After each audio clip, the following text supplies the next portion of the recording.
Then for the other men, that is, we're talking about the women, open bracket in front of your surname indicate other names.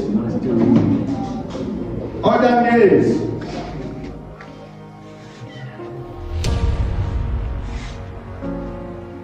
In block letters. Are we there? Then age. How old are you? 40 years old, 80 years old, and thereabout. Are we there? Next, we have religion or denomination. Labatu, Labarina.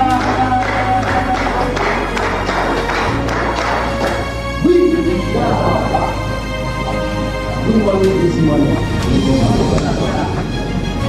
Now, we are going to have the official welcome ceremony by Kingdom. I want to use this opportunity to say you are welcome to share.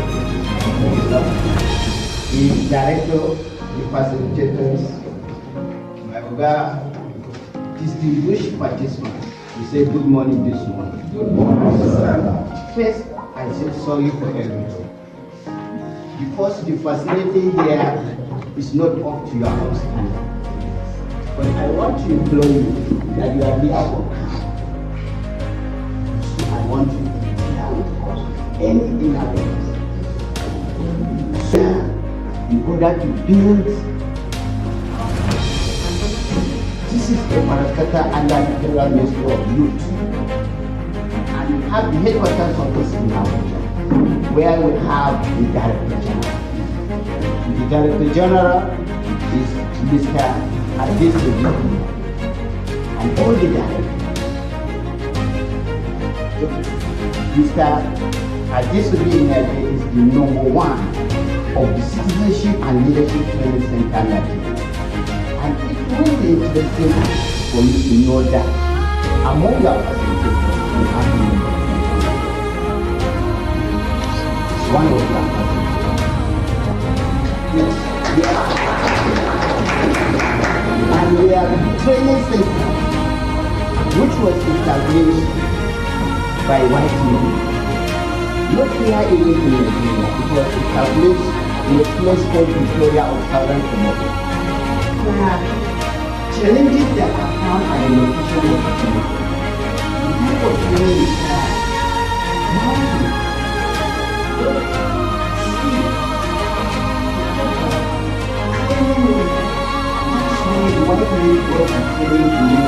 one because platform for such a future class of this kind of thing because of the market, because of the program, because of the training level.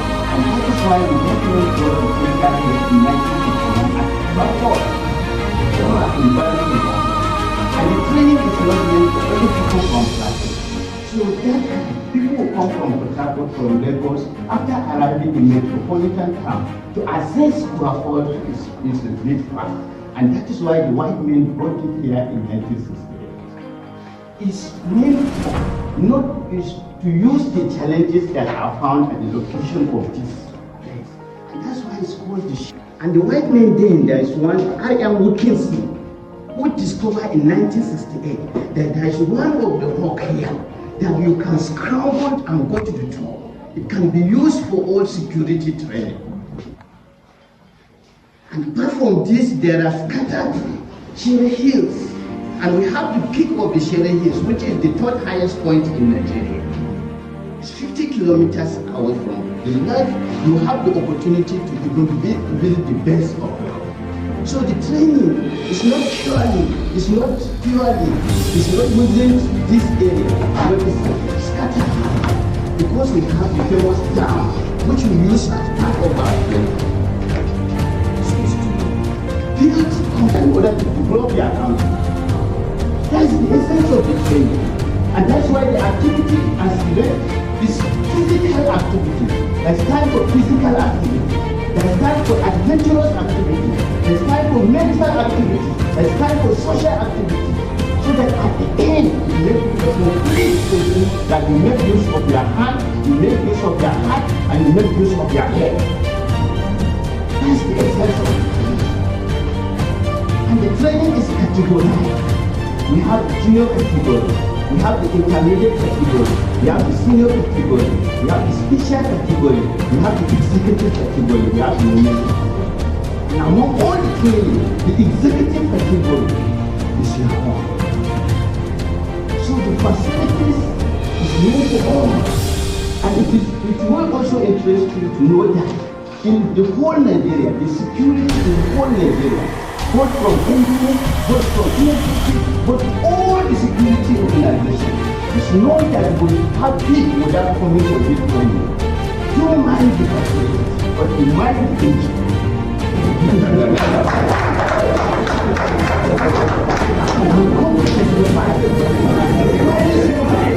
I'm saying it because those that came from the beginning, it was a mixed reaction. Because we were thinking that maybe we are coming from the standard facility, but that is not it. It's not only that we are coming here to only have the theoretical aspect, but we should be able to climb up and jump down so that you know that yes, when you're there, when you play, you know the importance of parachute.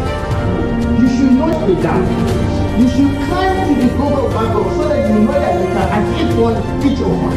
This country belongs to all of us. By the time you go there and come back, you know that you need teamwork. So the activities is planned in such a way that we have team building, we have initiatives, we have adventures, and it will be complete.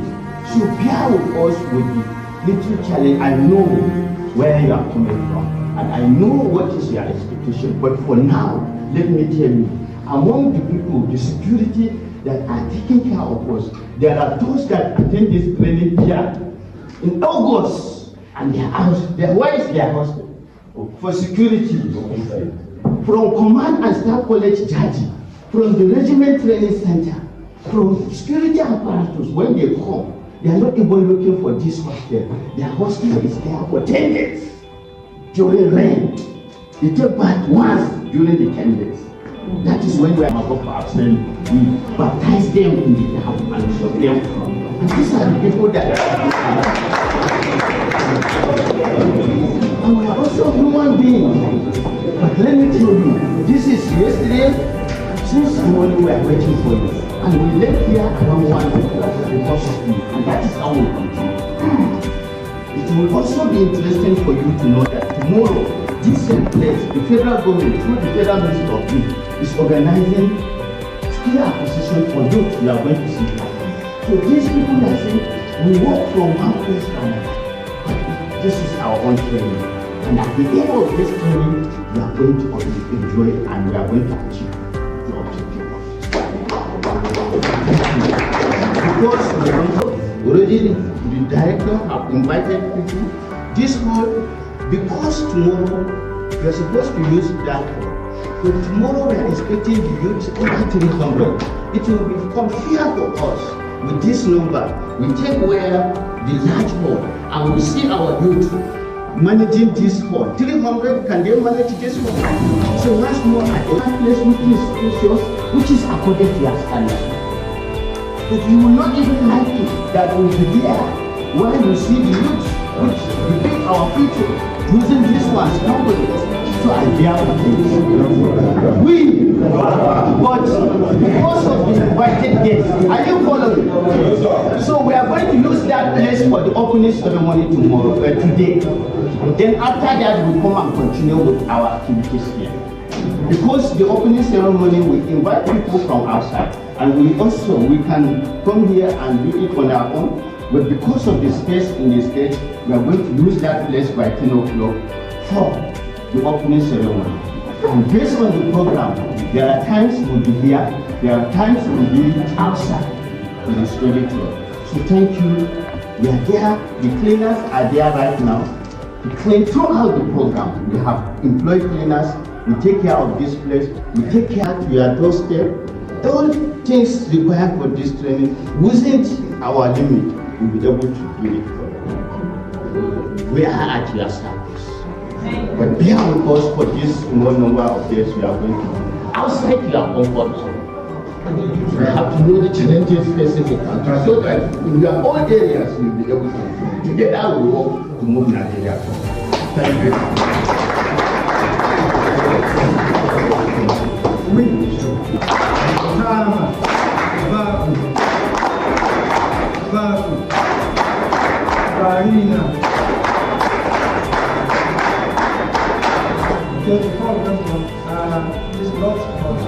To go. Yes, we have in our midst our father that has been here since morning.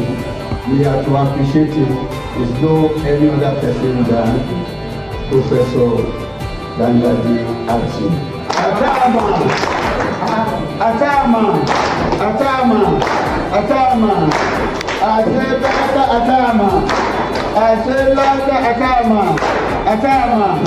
Atama. Thank you very much. Now, you are going to be divided into your working groups. You are going to form up in front of this hall. You listen to your names. You are going to be given section. After now, you will hear Mustafa section, Atu section, and what have you. Is that clear? And whatever section you belong, please, you are going to maintain from the beginning of this club till the end. Is that clear? Yes, sir. And there are some, is that clear? Yes. Please, can we just go outside and form up here?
Apoti Institute for Peace,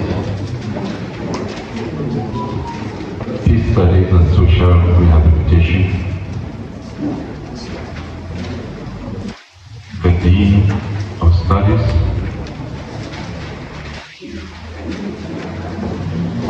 His Royal Highness Adabo Nyam Waziri, representative of Ako Emmanuel JP,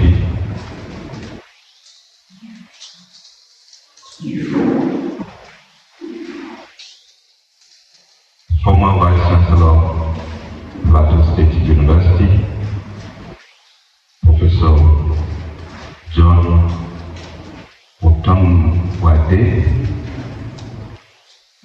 my very senior colleague, Professor Bailafia, and Professor Yakubu Bao.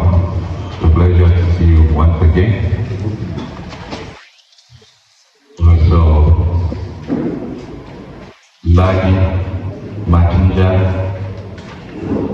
Professor Juliana Mofwil,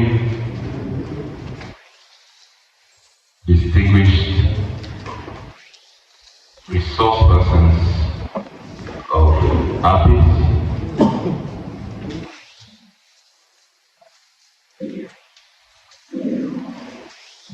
distinguished scholars of APIS. This is a protocol that I'm establishing, and I hope that will save time. Ladies and gentlemen, on behalf of the Vice Chancellor of Nasarawa State University, Professor Agatu Hassan Lima, I bring you warm greetings from that university. She has delegated me to represent her and to convey her best wishes to you for the 6 days you're going to spend here in a very rigorous academic exercise. In doing so, I've also been asked to congratulate Professor Alade Atu, the Director General, for leading a paradigm shift in university education.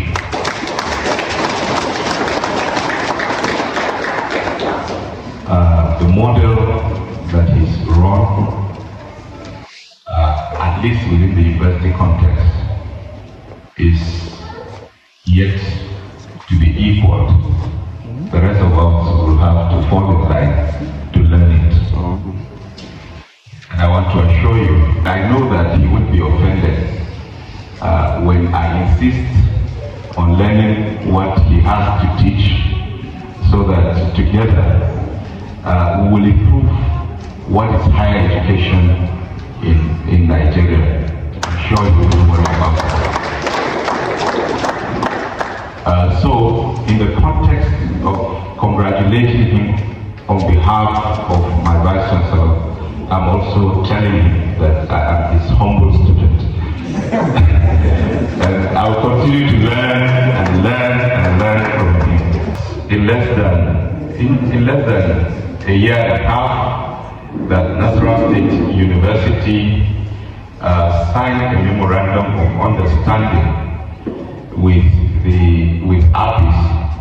A lot has happened, which gives the university greater visibility, and has also improved the quality of learning and training, both at the university and I believe that at APIS too. Our mutual to impact very critical areas of the polity in Nigeria, i.e. security, 2, social services, 3, peace and conflict studies. And we can go on and on and on and on. We have assembled here today to their minds on the theme human development for leadership and intellectual property investment in Nigeria, challenges and address these issues. But permit me to bear my mind on a few things that I believe would provoke thoughts alongside the keynote speech that I was actually disappointed at the quality of structures that we have in a center that has an international image. I asked myself, if a friend from Kenya, if a colleague from the United States of America, or Russia, or China, that had this name, the name of the center, where we are all gathered here to brainstorm, comes to me and says, Zamani, can we go? I want to see this place. How much pride would I have to bring such a person again? On further inquiries, I was made to understand that not only people like us have attended this place, there are people in high caliber political offices that have spent days in this environment brainstorming on leadership. As a matter of fact, there are times that secondary school students and young people that are in paramilitary training have been brought here to take lectures and to be groomed on issues of leadership. The question is, what leadership? What leadership?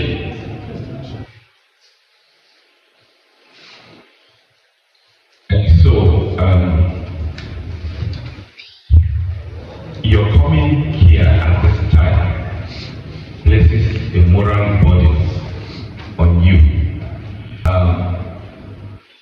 The critical mass of the Nigerian intelligentsia to think about what can be done so that we will change the face of this particular center. Ours is not to look at the obstacles. Ours is to think about the solutions. We cannot all come here in November 2024 to spend 6 days in such a dilapidated, and I'm saying that without missing words, dilapidated context, and then have to return here next year without an impact. Or if we don't return, at least there will be some who are likely to come after us. We cannot. So what can we together do to impact this place?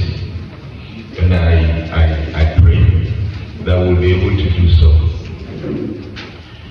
Now, this is for the simple reason that APIS has thought out, a theme that is timely, a theme that should actually guide our contemplations on national development for a very, very long time.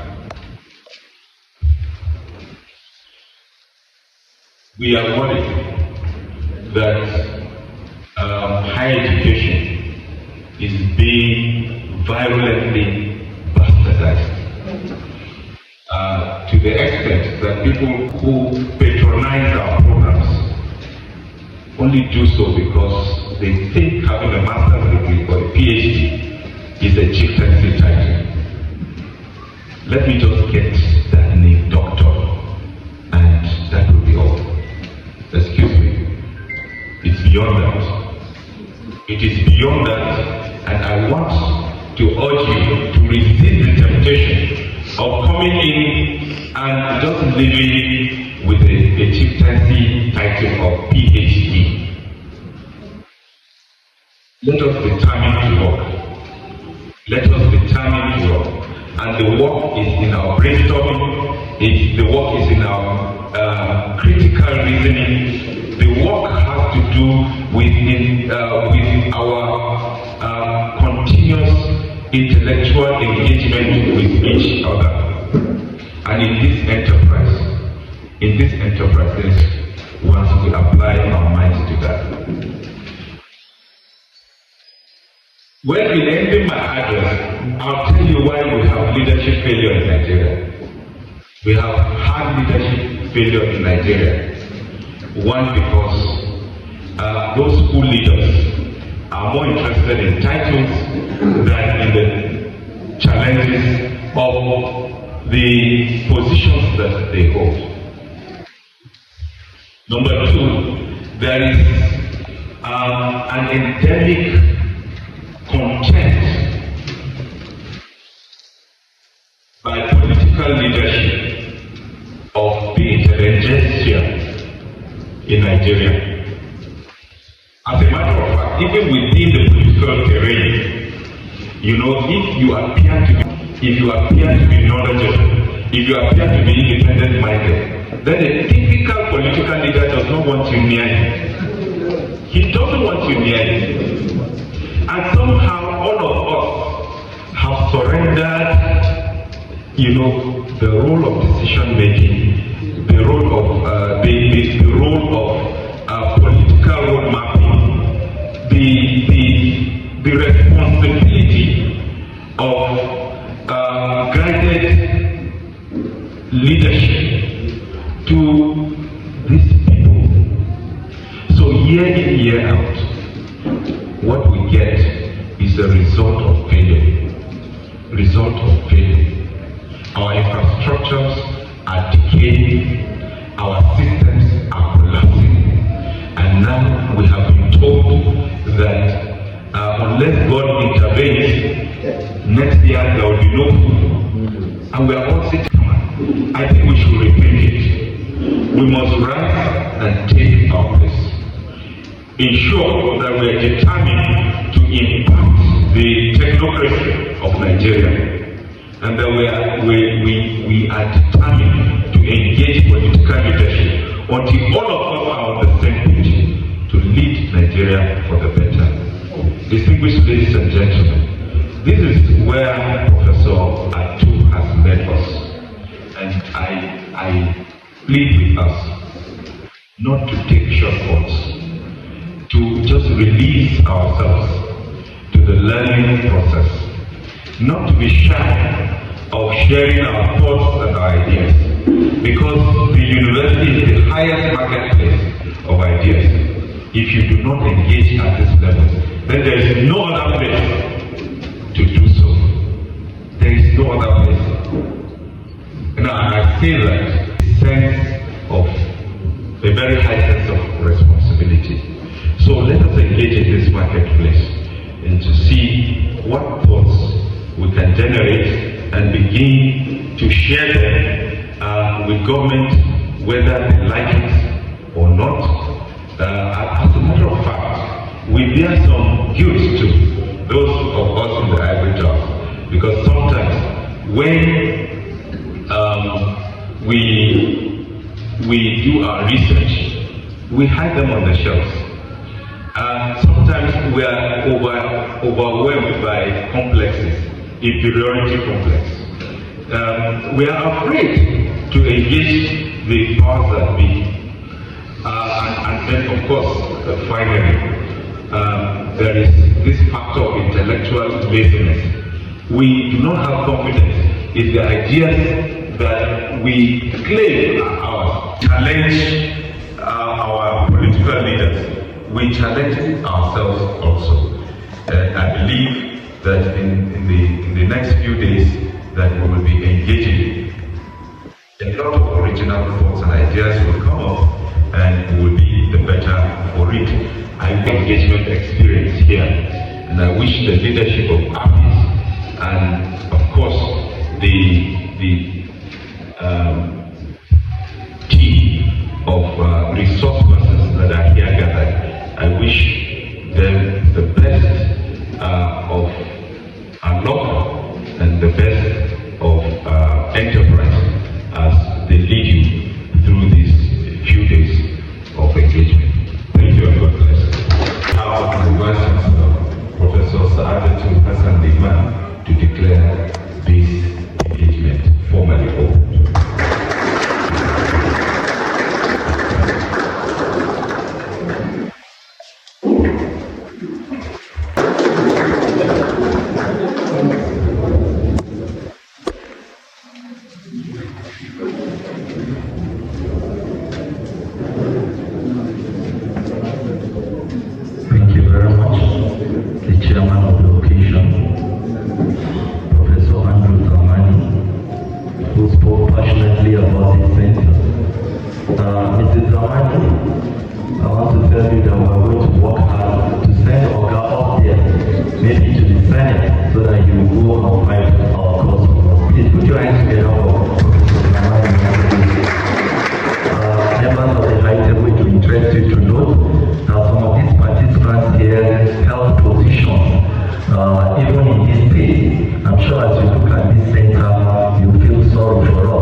My distinguished royal father here, ably represented by my brother, Chief Yamuziri,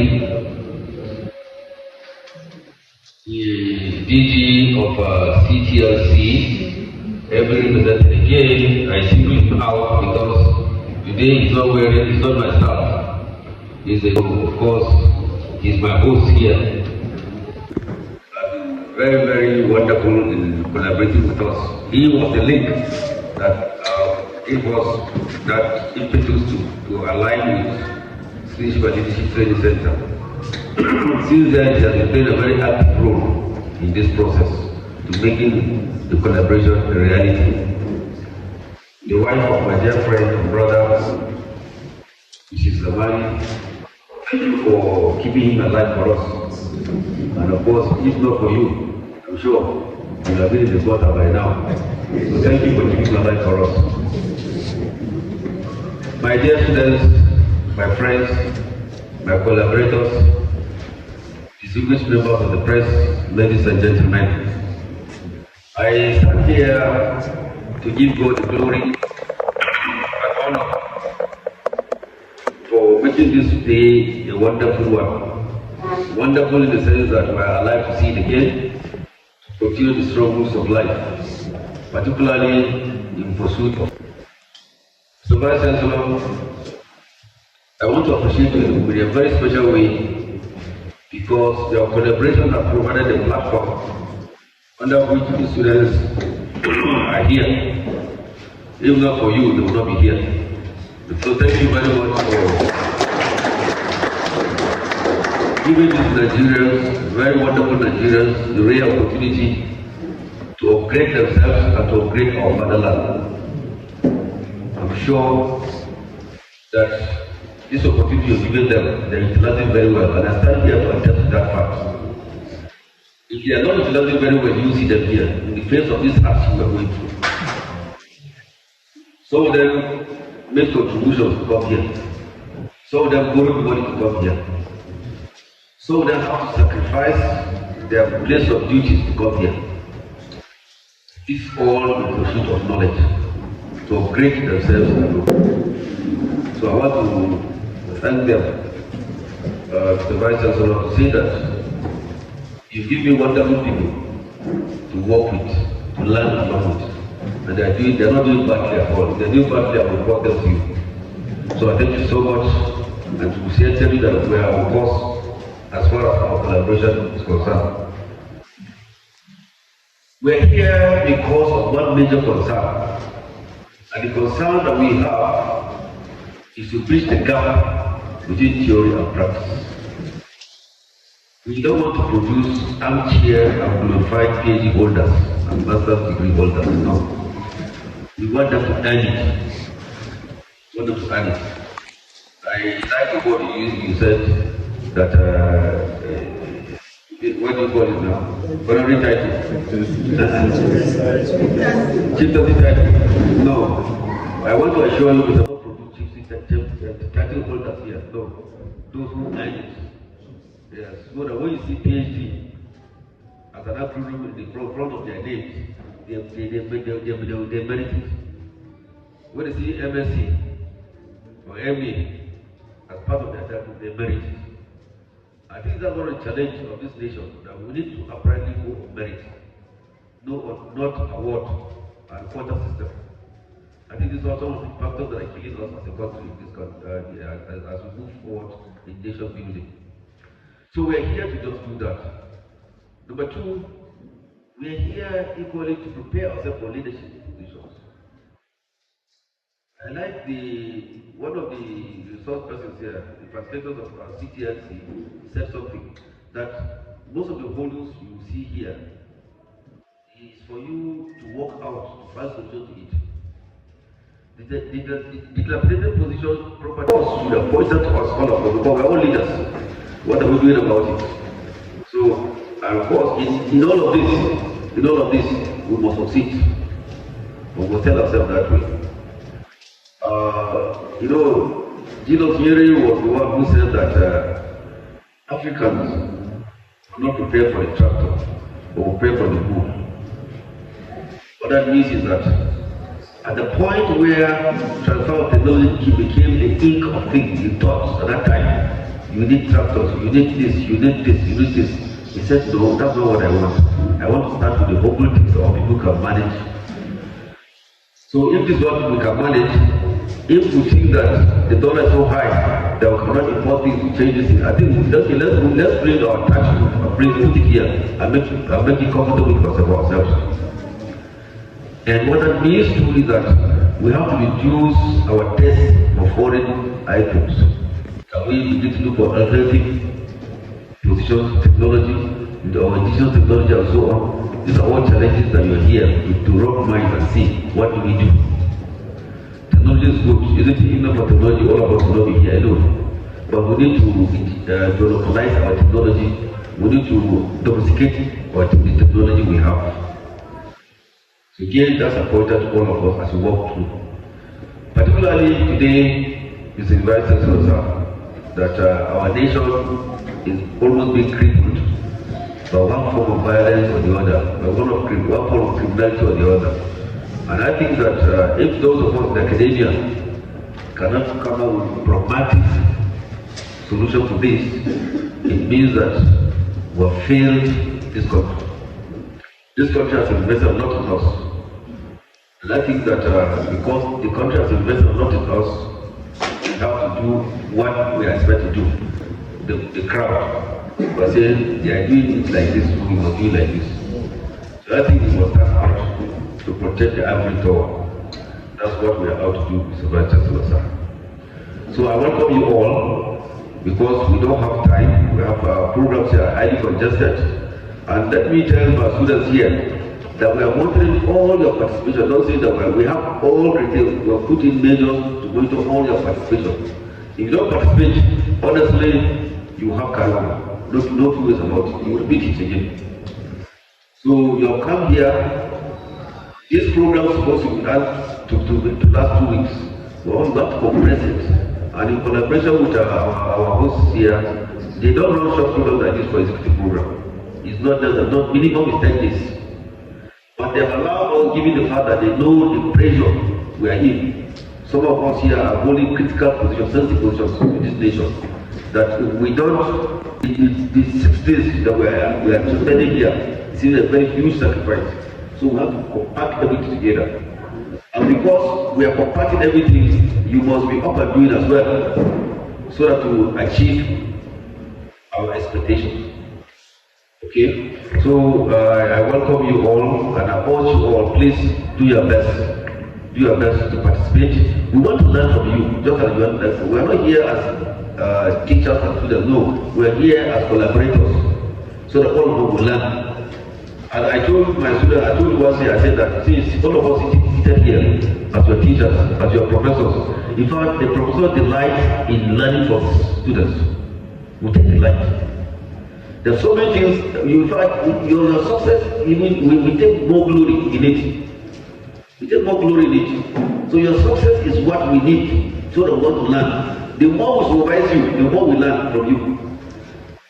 Okay? But you are expanding our horizon, our scope. Yes, by doing what you're supposed to do. So I want you to do your best. And we're here to help each other so that we can learn. So we can do to impact positively on our society. So once again, I want to welcome you and thank you all, our facilitators and my colleagues, for taking time to come. Without much ado, I want to, with the kind permission of the special guest of honor and chairman of this function, may I invite our lead presentation here to Melafia.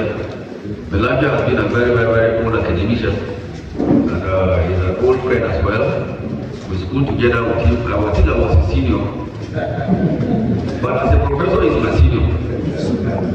But I didn't like punish him when he was in secondary school. So he deserves to punish me now as well. So, but then I know him, he's a God-fearing man. He will not pay back what I give him. So, for this Melafia, sir, I know you are very, very forgiving, very, very wonderful man. So, I invite you to the high table to the podium. Sorry. Thank you very much.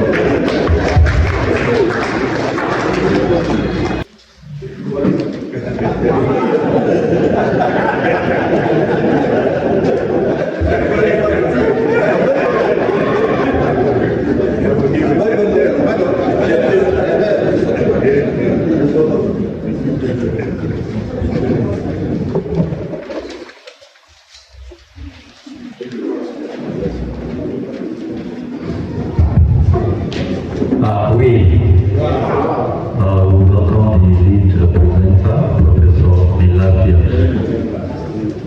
Wherever it's comfortable for you, sir. Okay, maybe you step down. Maybe you step down. Well, I thought that I was going to kill 2 birds with a stone when I was stand up to discuss the paper. I'm glad to be with you once again. At least I've been a more cargo with the institution. And being with you always is a pleasure. I hope that in the course of the week as we move on, we will gain a lot. Just like the Vice Chancellor correctly said, there are lots of things to be learned here. And I believe that studentship or learning theory not related with practicals is not enough. You will not learn anything. And what you are doing today, the narration has changed. We have gone beyond just MSc, PhD that you get and end up being a theoretically based person. Being practical is everything. I believe that by the time we listen to the guest speaker, by the time we go to news, by the time we do some brainstorming, you will go back more equipped than before. Once again, I'm glad to be with you. I will talk more by the time I'm going to discuss my paper and double my best wishes for you in the presentation. To the organizer, the Director General, once again we commend your efforts for this initiative, and we hope that this will be sustained. Thank you very much. Thank you very much, Professor John Modi. To say that I congratulate you all as students and participants of this institute. I was talking to Professor Zamani and I said to him that I appreciate National State University for agreeing to affiliate the institute with the university. I've always imagined and said, if this institute was not there, all of you students here would not be in school. Or you want to be in school? Yes. Thank you. So, for my brother, Professor Atu, he's doing what he knows best. So I do congratulate him. You see, we said opportunity knocks back. But it's one thing to see opportunity and know that this is an opportunity. You might be expecting an opportunity in Babariga or in a suit with tie. But for your information, most opportunities come in airports. Some opportunities will be carrying gold, some will be carrying something else. Or even riding motorcycle. And you see and you not know. The chairman in his address said something. The director of the institute. I went to UK to study PhD. And I sponsored myself. I paid my school fees. At that time, the exchange rate was 250 naira. It cost me about 2 million per year or per session to be able to finish my degree program and got a PhD. Why am I telling this story? I like telling my story. Even if you spend 10 million to be here, you are not spending anything. Because knowledge, you have to seek for knowledge and you have to pay for knowledge. And you are not doing yourself a favor. You're not doing yourself a favor. It's a must. If you want to survive in a country like Nigeria, you just have to have knowledge. Because if you don't have knowledge, even the money you have, you cannot spend it because you don't have knowledge of spending money. So you blow it off. Well, how many of you read my book? How many of you? How many of you read my book? You are not finished.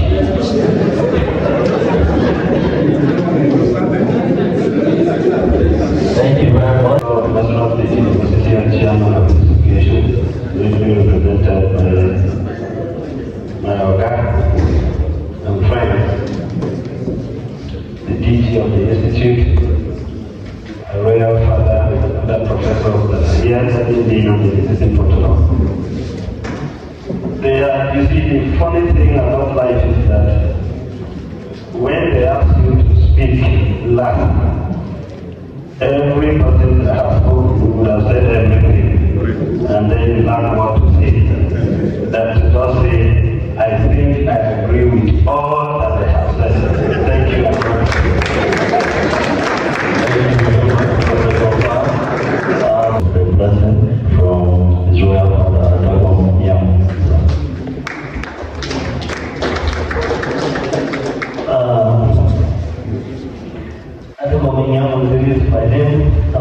representing my second class chief, Adama Emmanuel JP. He is supposed to be here with me for official assignment.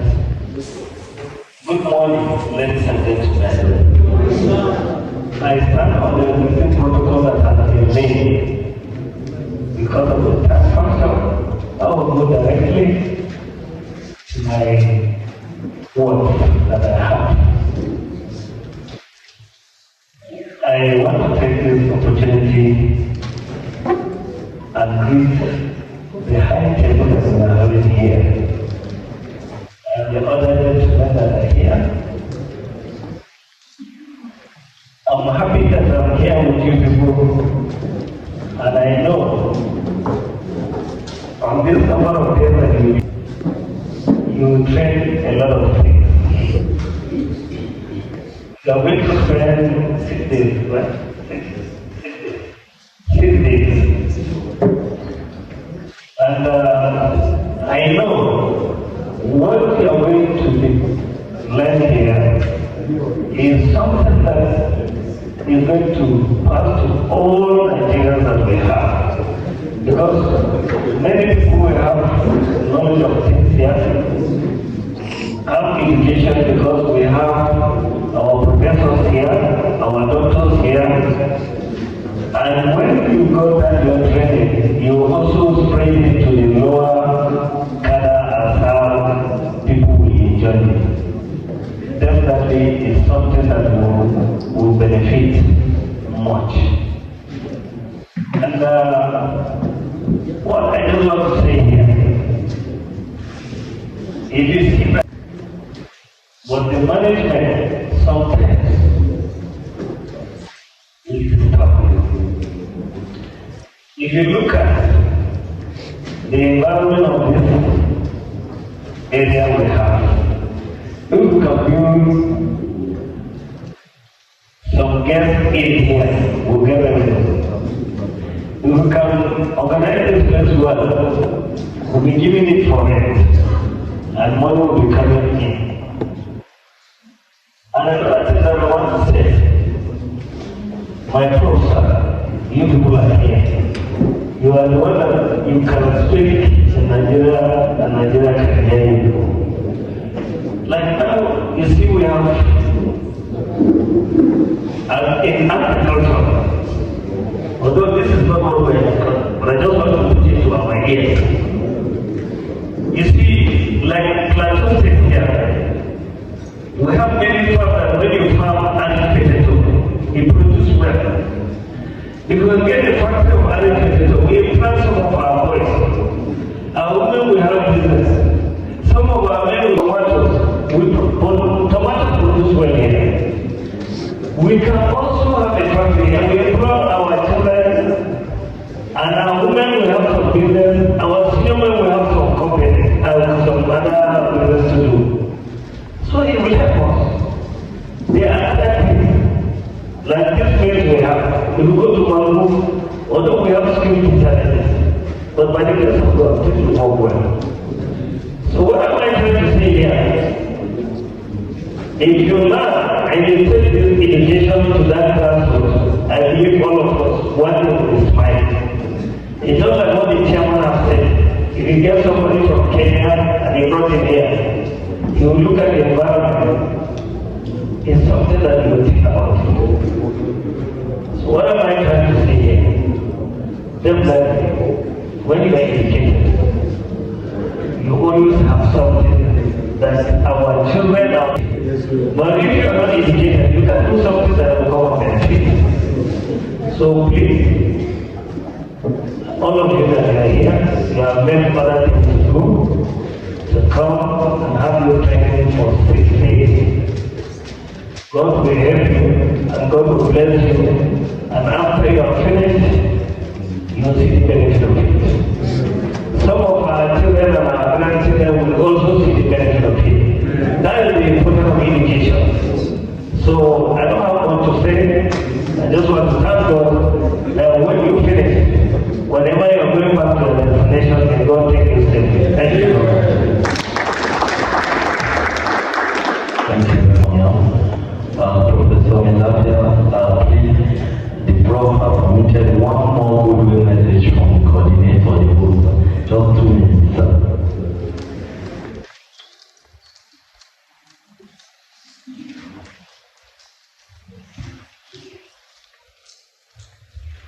the Chairman of Education, the Director General, the Senior Corps, the other one want to say, but I'm taking the permission of the representative of the Director General to appreciate the Prof for bringing you here. He's bringing you because this is his home place. And I'm a living witness to what is happening here at the coordinator. Because as I mentioned it, we are parastatal under the Federal Ministry of Youth, where we have the Director General. So all what we do here is the training aspect. And I assure the General, the CPs here, that the training you used to do at the program level, all the standard of the training is here.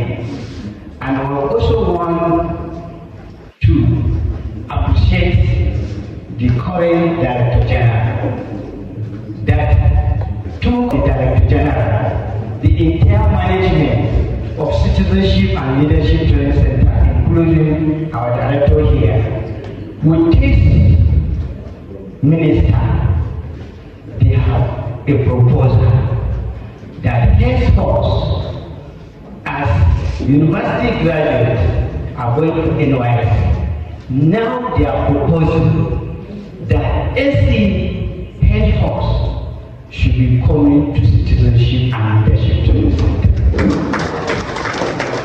That is the concept of this minister now and the entire management. By so doing, I'm sure the funding of the center will go up. And also, I want to challenge also of the center, just like what you mentioned. This center, since the inception of the NDA, since the inception of the pod, since the inception of all the securities and all executives, so the challenge also goes to the ambassadors, which you are now the ambassadors of the center.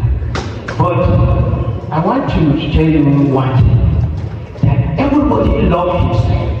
Nobody will tell you this one more than myself, because the Director General, as from this place, the moment he was appointed as the AGM, even before the appointment, he used his personal money or personal account to renovate one of the guest houses. And when he got the SGM, he sent Joshua the job without 3 months program to be run by the local government, 17 local government of Plateau State, through the office. And Joshua came from Abuja, and Joshua is there, right? He used his vehicle to go across all the 17 local government to the extent that his vehicle had an accident and a call condemned. Unfortunately, the program was not approved. It was the intention of this Director General SGM to have the training of Plateau State local government, Bauchi State local government, Kaduna State local government. He wants to go across the 19 states of the north. He did not stop there. He proposed, as the SGM, he called me, join me with the permanent secretary portion. Standard was there. He signed it. There was a time. I know the numerous things he had done. Because this center is just like NYSC. Once it's set up, it is a joint collaboration between the state government and the federal. And let me tell you, apart from here, we have one in C School, we have in Port Harcourt, we have in Yobe, we have in Katsina, we have in Kaduna, we have in Ogun State. And let me tell you, a state like Yobe single-handedly built a hostel of more than 500 million. But today that hostel is not working because of insurgency. It's not here. But we are in Plateau. This place was commissioned by the then head of state, General Yakubu Gowon, in 1970. It's there at the roundabout. But there are states that want this place. Taraba wants to establish their ready to use. Just recently, we are together with the Director General, with the Speaker of National State. They have sent a bill, they want to fund it and build it. But every state can build it, but the people cannot go to that state because the essence is not by structure. It is by the challenges. We have standard hostel in Kaduna, in Bhutan, but throughout the year, nobody will go there. But it was built in Kaduna State. If Bobo spoiled, the governor will send directly and construct it. But the structure is here because the Gogamago is there. The shelter is there. The numerous shelters is here. The topography is here. So the challenge is all of us. I know all of you have done it at different levels. Yes, you have said it. When the president was here, we have Pola, Kenneth from Pola. Myself and the PPO, we went to you. You brought even cow. You brought cow and we slaughtered it here. He did it very well. There are so many projects he's responsible for. So the boss, I'm not here to say I say thank you, sir. But I'm very grateful that Prof have brought this crop of people next year in center together with the present management because they are doing very well, the current management, with the state government. And let me tell you, this center through federal government budget cannot work. Because whatever project sent to Federal Ministry of Youth, they give us cap budgets. He was the chairman of the budget. He proposed a mini water system, but it was not approved by the Federal Ministry. So what we are going to do is to brainstorm. We have to bring CBN. We have to bring different organizations. Only 2 weeks back came here and other organizations. So thank you and God bless. God bless. Very much the coordinator of this school sharing. I'll now hand over the mic to Professor Olafi. President and all participants, let me name the remaining existing protocol. My job is very simple, and I also thank God for the prosecutors. Starting from him, I think they said they slaughtered a cow. I thought it was in the present tense, and I started. Yes. So, but when he said it was before, I said, "Oh, I missed the beat." I also got interested in the Joshua incident. After he finished, he said the car was condemned. I said, well, thank God Joshua was not condemned. We really appreciate this. From some of the remarks that we've made, actually we are addressing some issues about leadership from some of the remarks. I really appreciated Professor Zamani's remarks. It's just also a question of leadership. I had the same feelings when I came here. I expressed the same thing. I was with my son. I said, this citizenship and leadership, I didn't expect it to still be looking the way I'm seeing it. Because anyone that in Nigeria must have gone through NIPS and this place. And I don't know why the contrast between what is in NIPS and what is here. I mean, it's something that we need to actually study and find out what is the reason for that. NIPS and citizenship and leadership training. So we need to look at that. And finally, before I start the presentation on leadership, you know, it's just a leadership problem and interest. From the last person's remarks on goodwill message, he says in one state, the state governor built a building of 500 million. And I'm saying this with all sense of responsibility because there's been a problem on the plateau.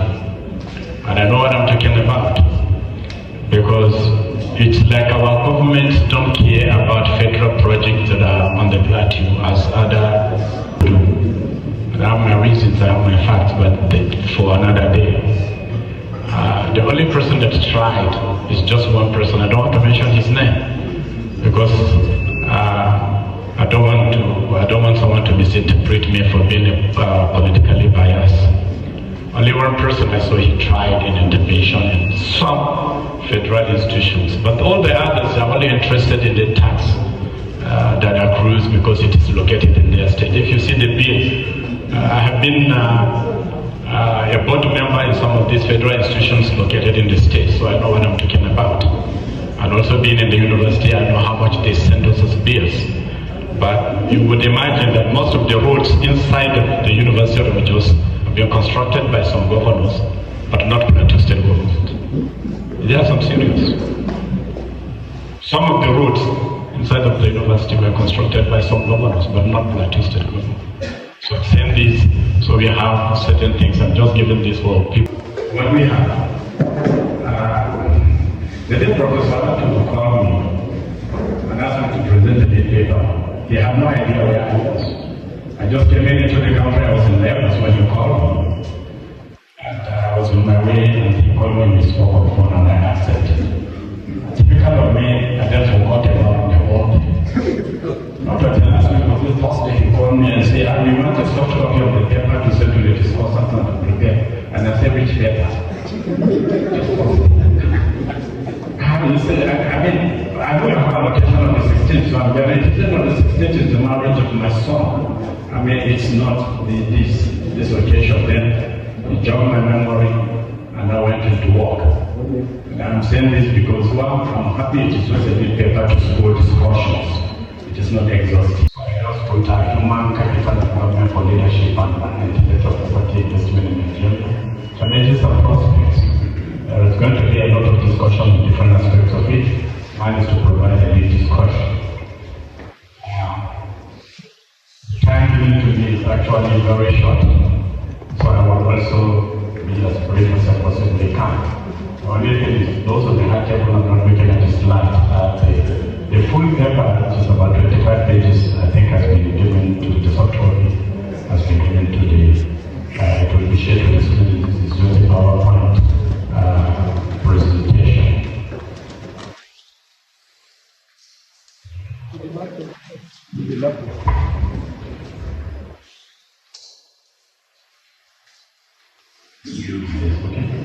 Thank you. Now, human capital development is very important and very appropriate topic at this time. Because we're going through development. It is key to economic growth of nations. Nation that neglects human capital development, human development will not grow, will have a problem. It is key. And like Mahadi will say, it's key in also improving organizations' performance. Every organization, if you hear the organization is performing very well, if you check it, you will find that they have interest in the development of many human development in that organization. So if an organization, a country has a lot of efficient workforce, it will create greater output and respect to the development. So human capital development actually is related to the issue of economic growth and development. The development of skills is also crucial. To develop skills and also the challenge of development of land as well. Because human development also increases the quality of life, especially in poor countries. It encompasses as ends in themselves the following: to respect to better education, higher standards of health and nutrition, and there is going to be less poverty. You find that now we are living in a country where the gap between the rich and the poor is being widened. Widened so much that you are either rich or you are poor. You see, in such a country where the gap between the rich and the poor is very wide, the country doesn't develop. Here we are, maybe in our society where the gap has been widened of recent. So those who were in the middle class have now moved to the cleaner environment, you have more equality of opportunities and more equal opportunities no dichotomy between gender, and greater individual freedom, and greater cultural life, greater freedom. That is the issue of human security can as well be addressed. Coming to intellectual property rights are also needed in human capital development. You can't have human capital development without an intellectual property rights, because human capital development there is going to be innovations, creative skills, materials that are more beneficial. They are protected by right. And you don't expect somebody to have skills that protect intellectual property rights. There's the Copyright Act, the Patents and Designs Act, and the Trade Mark. If you look at also our educational system from 1960 to 2024, as Eric Ashby, Commission put it, just look at that and see what happened between 1960 and 2024. Graduate enrollments and graduation. You find that actually there is much to do in our human capital development. Also, human capital development involves the health and educational planning and investment from primary to tertiary institutions. You look at some countries where they say they have the best education. Look at how their investment in education is also very high. It's a crisis of education we have. There are a lot of top empowerment strategies as well. There is research and development are also tools for acquiring skills. That is where research and development will also come in. Research writing a book is undertaken within a framework of a set of philosophies. So I think those things also need to be protected.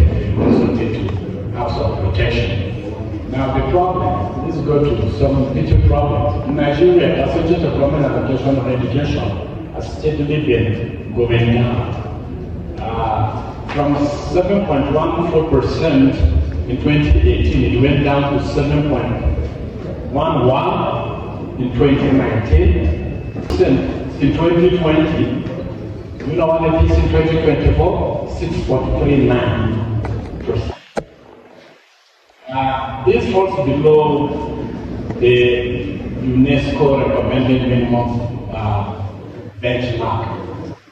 It's 26%. We are operating 6.39%. So you can now see where the problem is. Something on health. On health, though you find that in the budget there is a lot of money allocated to education and health. But the percentage to the entire budget is what UNESCO is talking about. So you can now see even in the health sector, it has also not been significant. Right now we are operating even in 2024, it is 5.03% even in the health sector. Whereas World Health Organization's minimum is 15%. And we are operating at 5.03% for health. There is an ability to develop a right mix of human capital as a result of poor economic conditions, which is encouraging immigration. What we talk about like brain drain, so many people are going away. When Professor Julie was speaking, he reminded me of something that just happened on recent, which also has in the UK. Some of the children in the UK, one of them said to me, Daddy, I need to upgrade my visa because I just finished my master's and needed £3,000 to 6 million just to upgrade the visa. Now, these are some of the things that are going. These are some of the realities. And intellectual property rights are low in this economy. Not somebody can steal somebody's work and he gets away with it. Inadequate infrastructure affecting productivity. So we just look at this place as an example. But this is a diagram presenting some of the problems that we are having. funding education and health in Nigeria. Practical challenges of Boko Haram, that is insecurity in the northeast, early marriages, the mutilation, kidnapping, banditry, strikes, social-cultural barriers, disempowerment and exclusion, subordination, inequality, policy failure, and weak infrastructure. These are some of the characteristics that is a problem in the diplomatic form. And when it comes to research and intellectual property, intellectual property, poverty, plagiarism, unemployment and rent, security, kidnapping, child labor, low-income environmental damage, household and other difficulties, as weak government policies. All of these problems. Now, we don't want to bother so much on review of literature, something like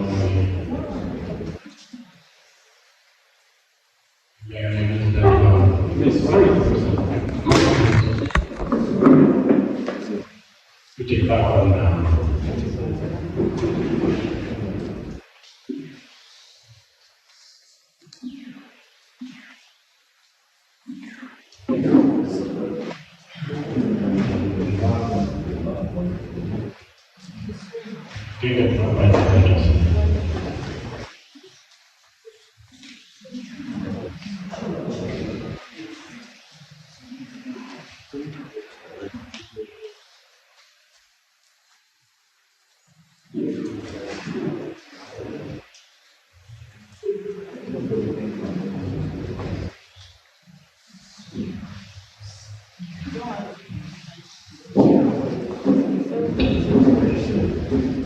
well, that's okay.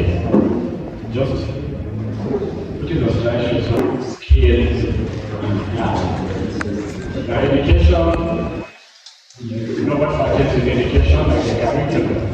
If you look at the curriculum in our country and how it has been going from one policy to another, even age limits and the rate of learning of curriculum.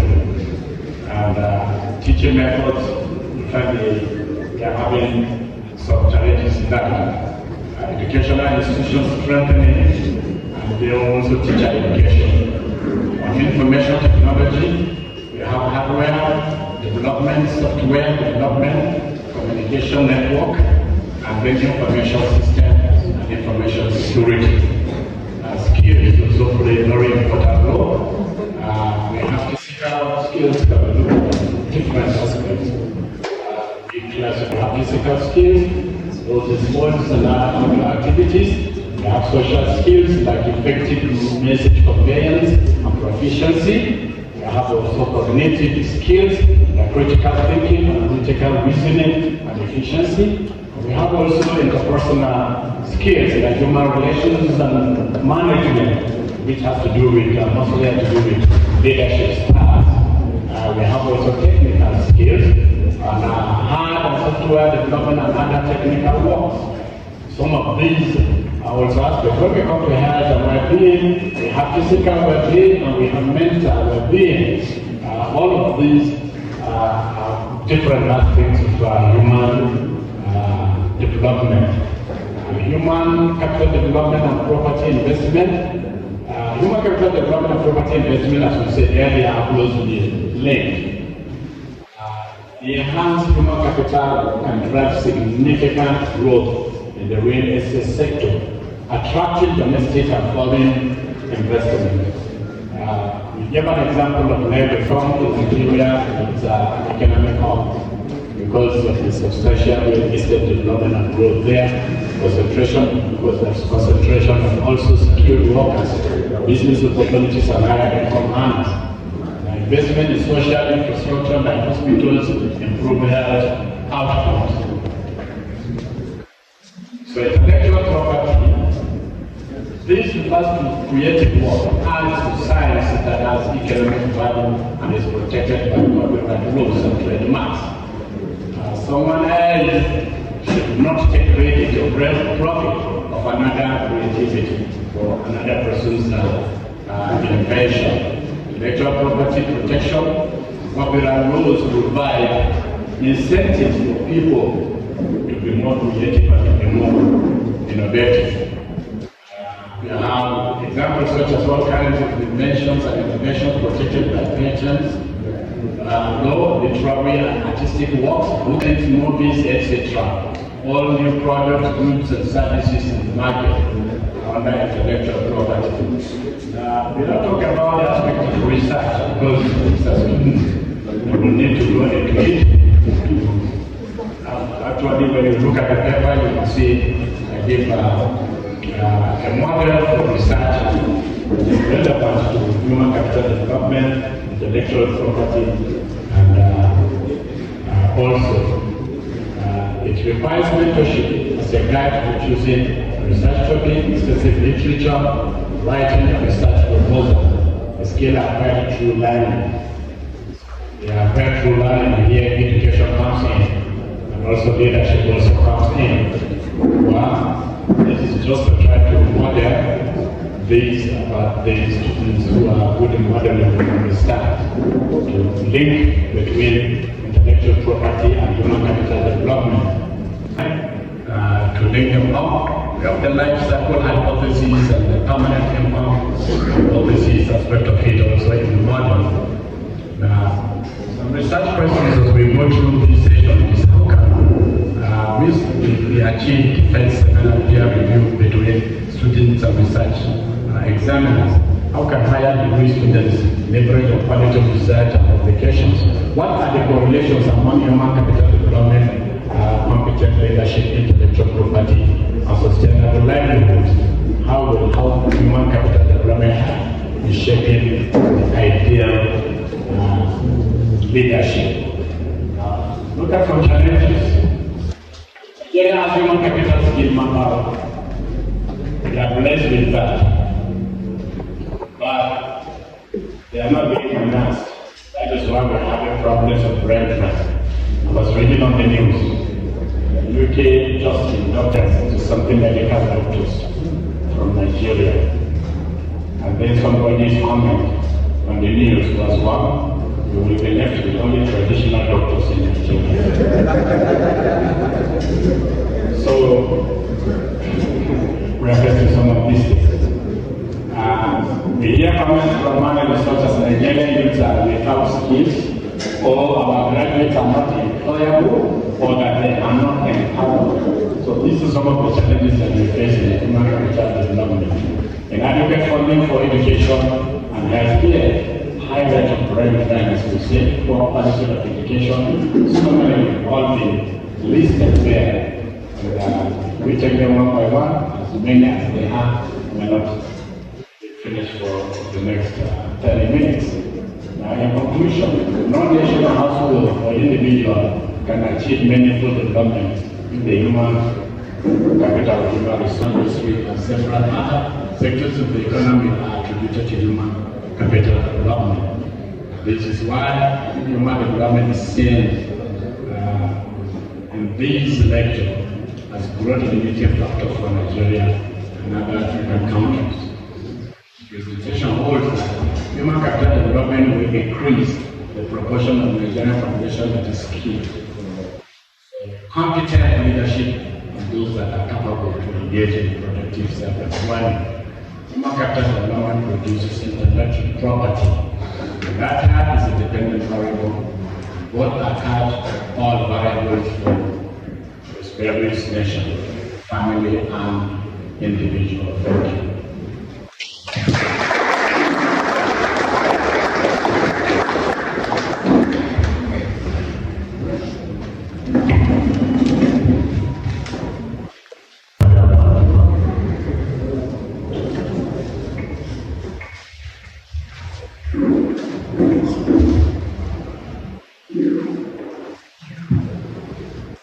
What do you say? Thank you, bro. No, very well there. Very well indeed. So thank you very much for sharing your thoughts with us. This is a new frontier as far as the Nigerian investment framework is concerned. Within this context, it has been a number of challenges.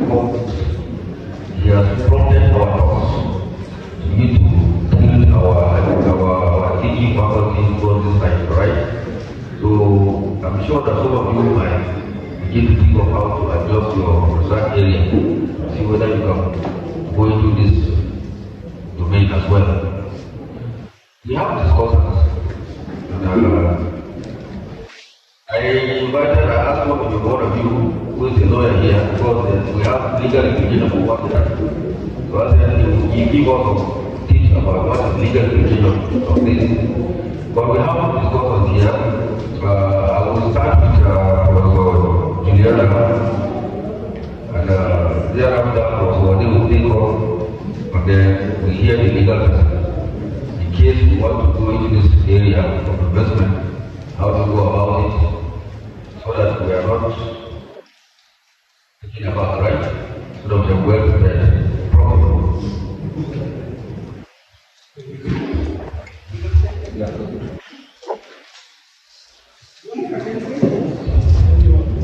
To all of you, you know, to discuss professor's paper, you know, it's not a thing, but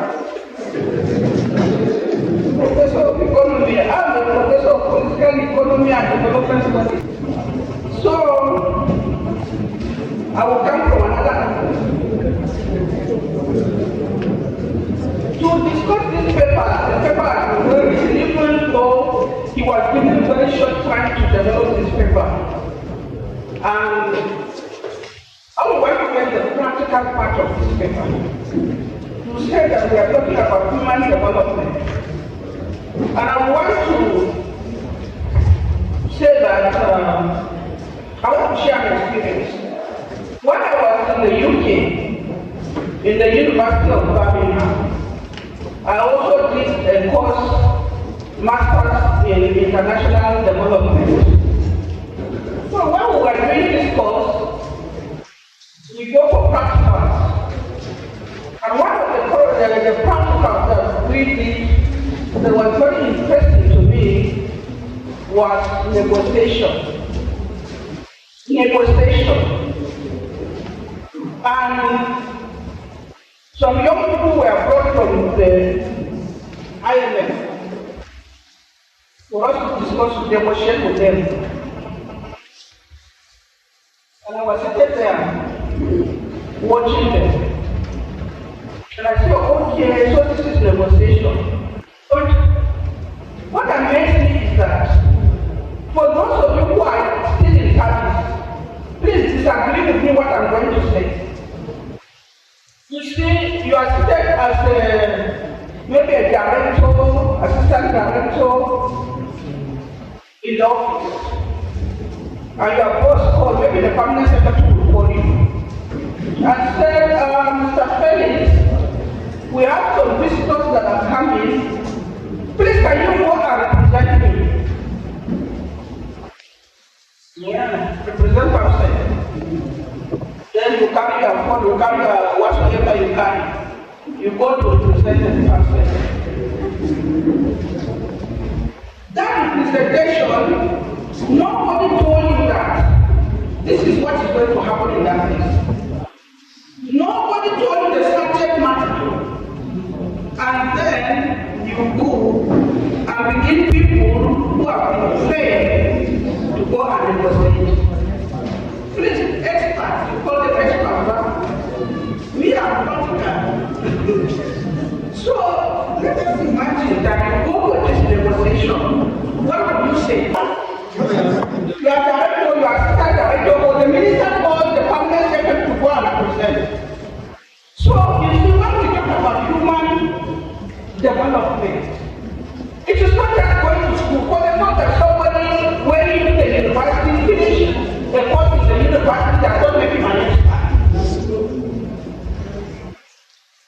You need to gain knowledge, wide knowledge. But what we do in Nigeria is that we never prepare anybody for any position.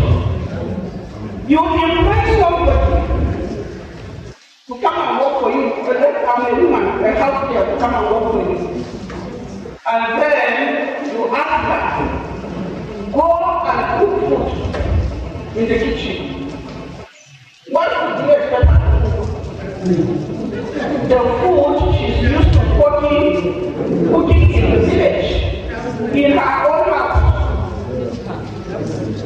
She used firewood to cook. You ask her to go and use gas. What do you expect? She may point down your kitchen, she may point down everything, she will break all your plates because the plates she's using are not the ones she's used to using. So she needs to know. She needs knowledge to know. And this is one of the things that are very, very. I don't even know the word again. And we do the same thing from our house girl to the top. We do the same thing. And when IMF come, or World Bank, or any organization they come, they give you condition and you say it's okay. After all, they are going to give us money. Which money? Money for what? We were discussing in Malawi about 3 weeks ago, and we were talking about policy. And the question is, there were researchers that met in the office. Is it related to any research? Let's assume that you said there should be increase in school fees, whether in the university or in secondary school or so. How did you come about that policy that says we should increase school fees? Did you do a research? So to tie research to policy, to human development, they are linked. Most of our policies, both in the federal, state, and local government, and everywhere, they are never attached to any research. Somebody will sit down and think in their head, oh, this is supposed to be done like this, and you say, what does that mean? How do you account for that? And our policies being implemented, you cannot implement them because you were not even there when the policies were made, and when the person who represented the ministry came back, never told you that this is why we made this policy. And then you are asked to go and implement. What will you implement? We blame our leaders for everything. Even 1 minute of saying. You know, you are expected to perform. How do you perform? And as students, let me leave that one aside. As students, why did you choose a particular topic to work on? Why? You must have a reason. And in my discussion, it is not possible for students to think beyond their researches, their academic activities, because in our universities, it's all over, not only here, but in the research you do are partial fulfillment of your degree. Did it say you should work out why degree you should use it? Didn't say so. How can you now go beyond your degree? It's very difficult. So when you are choosing a topic for a research, look at that topic beyond your degree. I'm giving time, so I cannot tell you. I have to understand that. Ask yourself, why am I interested in this particular topic? Who are you writing your research for? Who are you writing for? You are writing for yourself and the school. People outside don't even know about you. They don't know about your research because your research is limited to your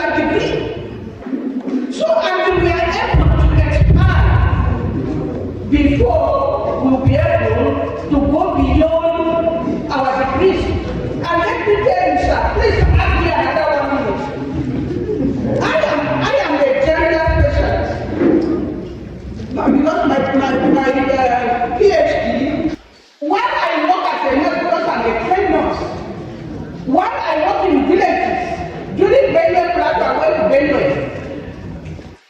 So when I was working in the ward and in the labor room, I saw women dying in labor. I saw women suffer. They come to labor late. They come to even the antenatal clinic late. And we always say to them, why are you late? They are closed. Go away. One woman made me cry. She came at 2 o'clock when we were already closing. And we said, well, madam, you can go back. We are closed. And this woman busted laughing. I was crying. She cried. So I said, if you wanted to be attended to, you didn't come on time. Why did you come late? The woman said, Mama, my mother, now that she at 12 midnight. She arrived at the clinic where I am at 3 p.m. And this is the woman that I asked her to go back. Because I don't care what she was coming for. I was looking at time. I was looking for humanity. A woman, when she was dying from labor, bleeding, she said, please no, stay my husband. I collected some money from one woman. The money is under my pillow. You should take the money and pay the woman, the owner of the company. And the woman died. By the time the husband arrived in the hospital, the woman had died. That was where I picked my interest in women issues. And later I discovered it was gender they were talking about. So your research, why am I telling you this story? Your research must be relevant to you. And that is what I took when I finished nursing. Why I went and read political science, ended up political economy. I picked political economy because there are issues. There are issues that are addressed. I'm doing through my language. I retired from the civil service. I went to the university, I retired from the university. I'm still doing the same issue, trying to make men understand that women issues are not the same as men's issues. That's my research.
In Nigeria, as recognized, there are several conventions that the intellectual property has been trying to speak to creativity and our ability to be able to make money and livelihood from for a very long time.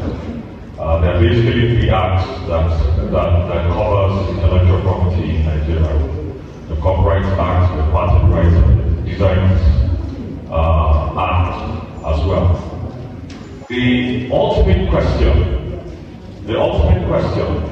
is why should we register that people who are innovative have the desire to actually put in work and bring out bright ideas that is going to help society or help their citizen needs for a better life. I'll give an example. The day Bill Gates and his friends sat down in their garage and they decided they were going to start Microsoft. He did it not knowing, and I'm pretty sure they didn't know the kind of impact that it was going to get us to today. But today, as we speak, there are two basic intellectual property rights that have been covered under Microsoft. There's the copyright that ensures that the logo of Microsoft cannot be duplicated. You agree with me that if you walk into a computer shop today, and apart from the usual ones, everybody knows that any system with Microsoft is probably genuine. If anybody duplicates that and it places on their computers and there is no Microsoft logo on it, it is an infringement. And Microsoft can sue that particular company and get its full amount as well will be awarded by us. It is against the law for anybody to use your logo, the one that you register. And of course, it's not a one-off registration, especially in this country. Once you are registered, you need to ensure that your registration is up to date and you register as a web. The intellectual property, depending on what you want to do, they have different years coverage. Copyrights, usually for literary works, especially that has to do with academic work, like where most of us have had to write papers and everything and have them published. Even though it is assumed at the moment that you have authored the text that copyright automatically attaches to it. But it's best for proof that once you have put it to your sat down, you spent the number of days or hours or years creating that work, you need to have proof just in case somebody plagiarizes your work or uses the way you express yourself in a particular book. For patents, so for copyright, we're looking at 50 years after the death of the author. And that is why we believe that the famous authors like the Chinua Achebes, Olensoy is still alive, so it's enjoying its royalties. And that is another thing that it hedges you and you're able to get. Anybody who's publishing a work, I remember Prof spoke about the kind of royalties he was getting, which I was hoping I'll get to know from you later on. He gets his royalties on a regular basis because this individual put out his work and they cannot put out his work without his permission. And by getting his permission, they have reached a consensus as to what his royalties are in that sense. So it won't be a situation whereby you spend a lot of work and you put a great work out and people are enjoying it without having to pay you for it. That is another way of going about it. Of course, for those who are into technology, intellectual properties, you want to do another pounded yam.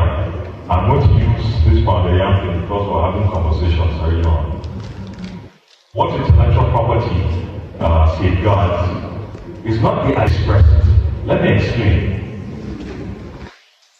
There can be two different types of pounded yam pounders in the market, but they could function differently. Now, if what you have been able to do is to get a yam pounder that is almost like our traditional yam pounding machine, that might be a little different from the food processors that we have that has those metallic and then thank you very much. So both of these patents can be registered and can be in the market, and the registration at the first time one is about 20 years, which is renewable.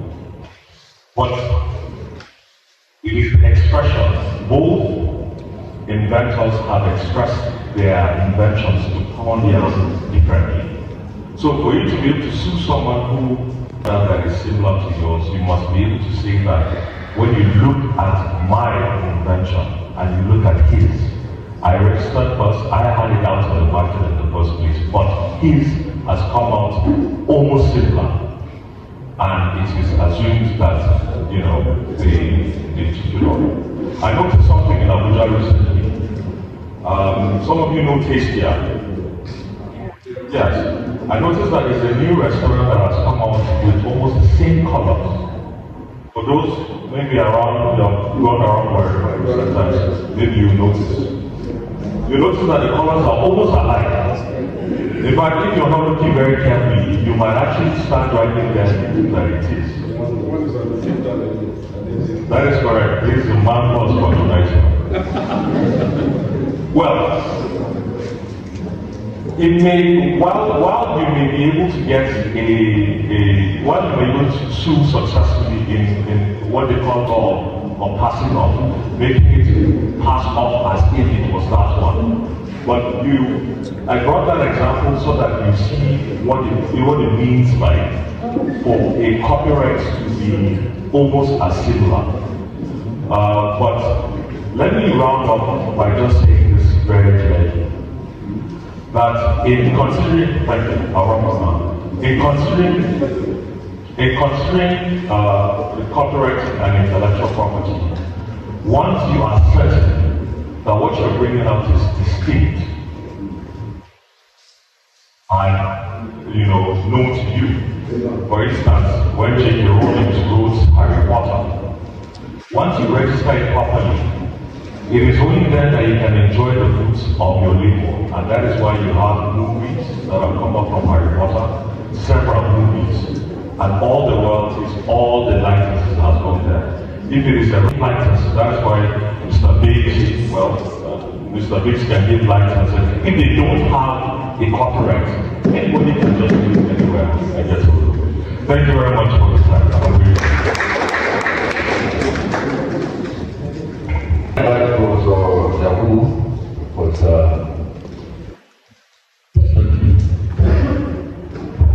Thank you very much. I am going to deviate a little bit and provoke your thought in relation to the lead paper that has been presented.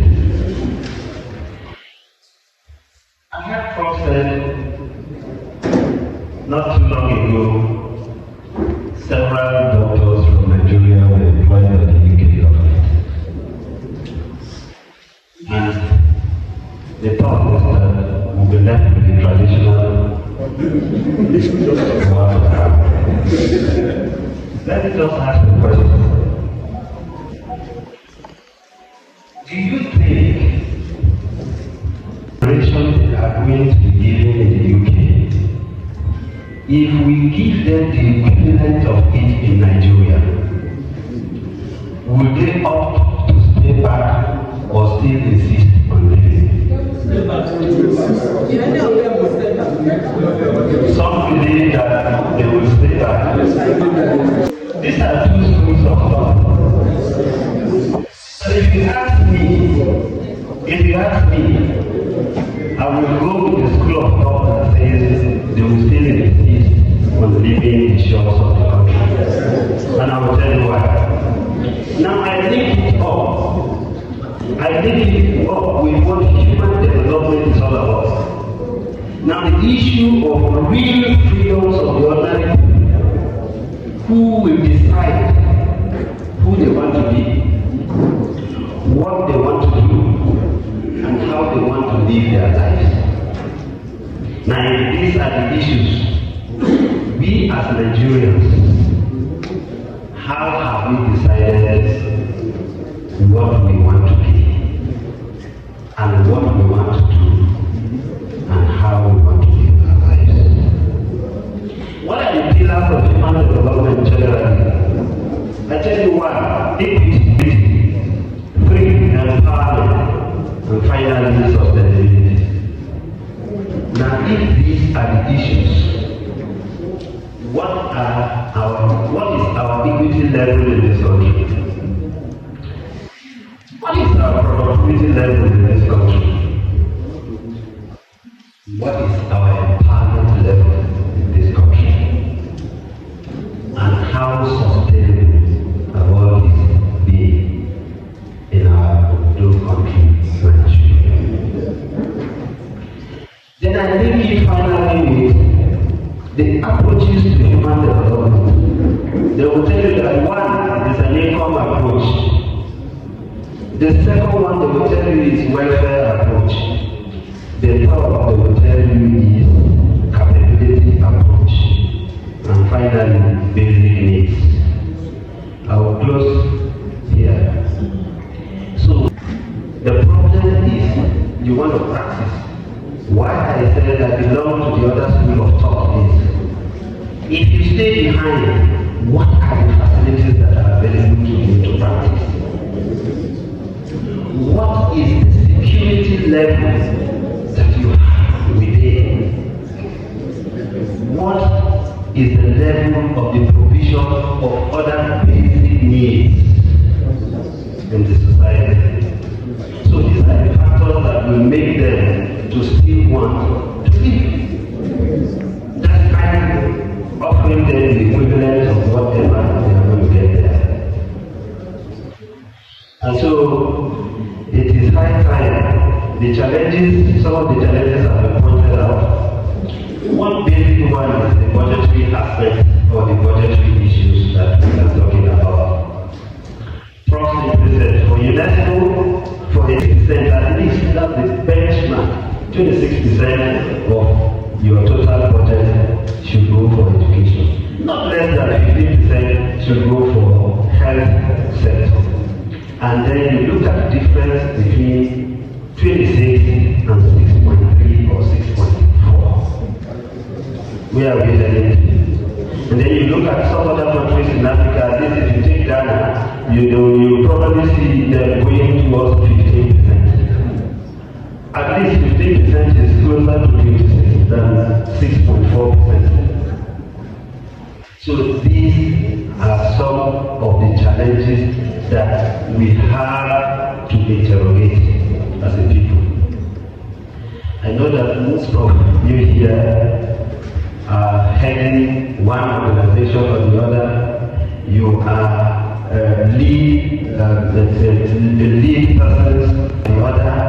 How do you link these issues that we are bringing up today to interrogate your own functions at your different levels?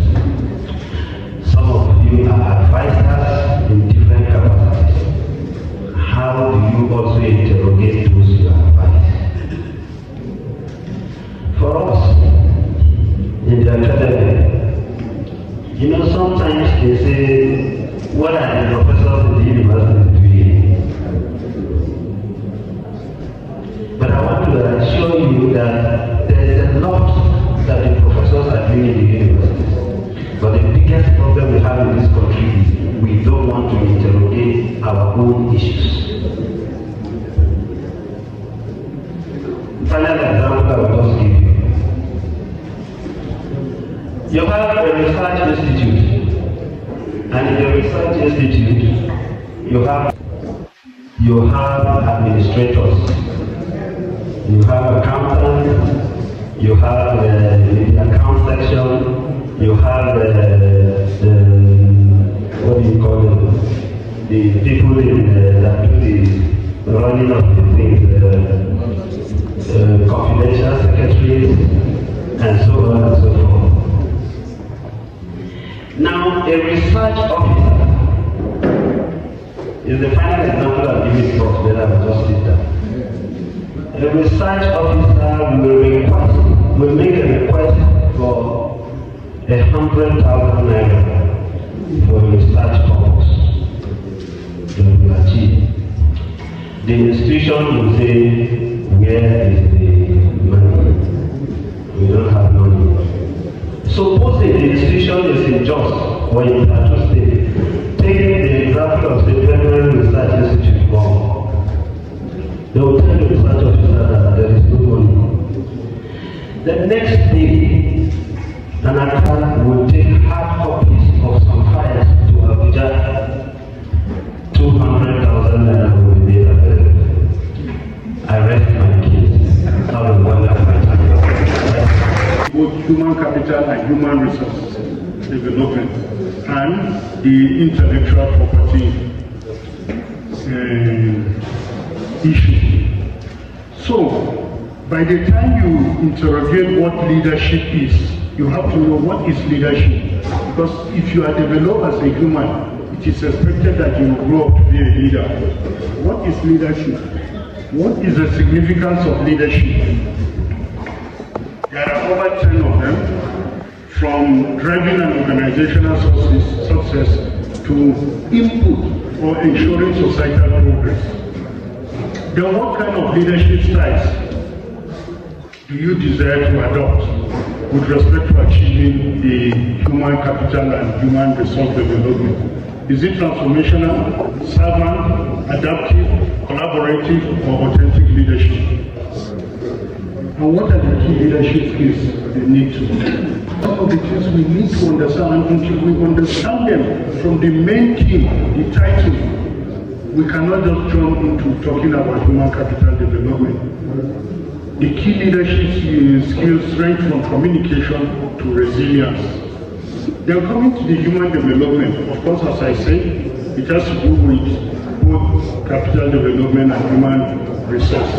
And it involves a lot of things, from education, capacity building, mentorship, success planning, and so on. While the intellectual property right involves innovation or research and development is very critical. Then the patent protection, technology transfer. Now, appreciating this, do we really have challenges? Do we have challenges? Of course, there are challenges. Limitations of the educational system. How do we teach? How are the curriculum? To suit the challenges of our time. There is lack of awareness on intellectual property rights. There is weak enforcement of it as far as the law is concerned. And this goes with man makes the law and man violates it. We know the kind of violation that people do on this thing. People write books, people produce music and so on. Leadership challenges and challenges and this thing. But another big question for us to address is, what are the kind of strategic recommendations that we need to look at when we're talking of human capital and development in relation to leadership?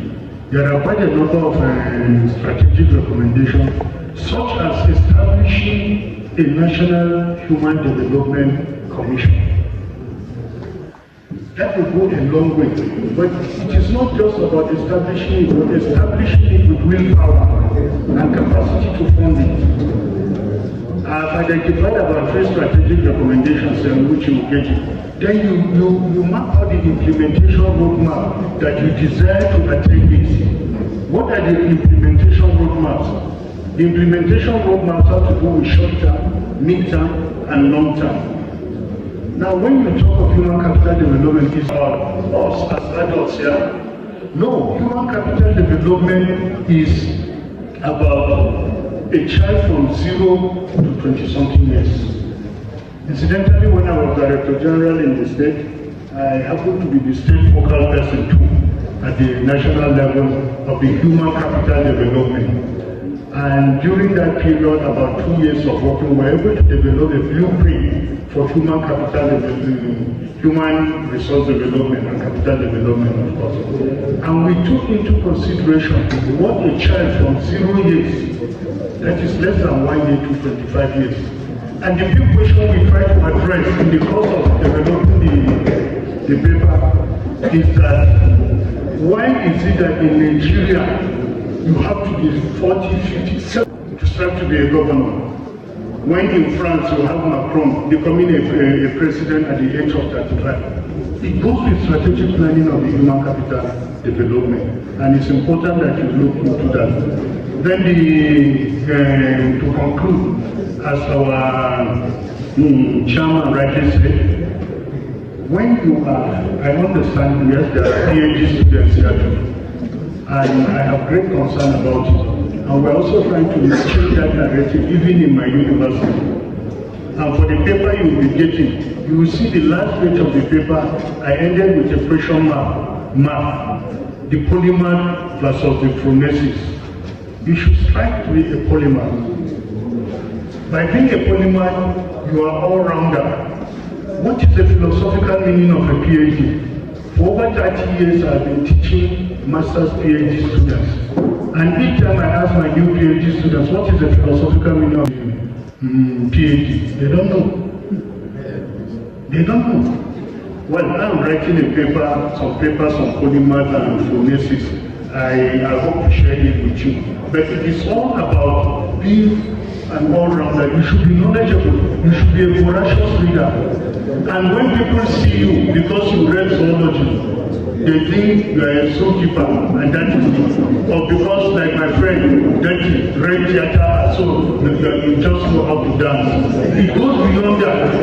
And when you are a polymath, you should be able to, when you get a PhD or you're a professor of physics and they are talking politics, you don't say that, oh, I'm not a politician, I only read physics. No. The challenge of human capital development, human resource development lies in this being polymathic and going into depth. What is expected of you. I thank you very much. Teachers of the Namakoda have said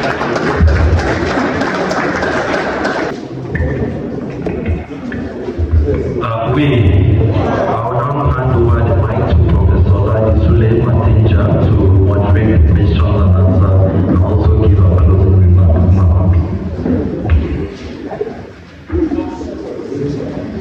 The students, good afternoon. Can we attend one or two questions from the students before we do the closing remark? Yes. No, gender. I want a woman, please. Because Prof talked about what motivated us to go into gender studies. Because there was a problem in with women. So I want a woman, please. Yes, one, two, then a woman. Okay, yes. Let me start with a woman, because I'm a woman. Yes.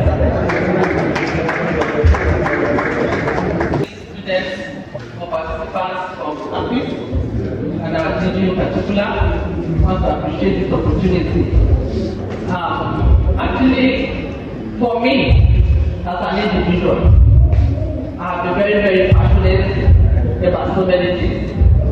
I started as a nurse too, when Mom was talking about the issues of women. For me, I want to say we have issues that I don't know when and how we are going to really get over there. Leadership has been very critical. So from the leadership, when we talk about educational sanctity, we talk about, on the economic aspect, talk about economic sanctity, so development, we go to human resource and capital development. Leadership is at the top. That is how I see it. Leadership, it propels or gives direction and gives opportunity for people to be able to function.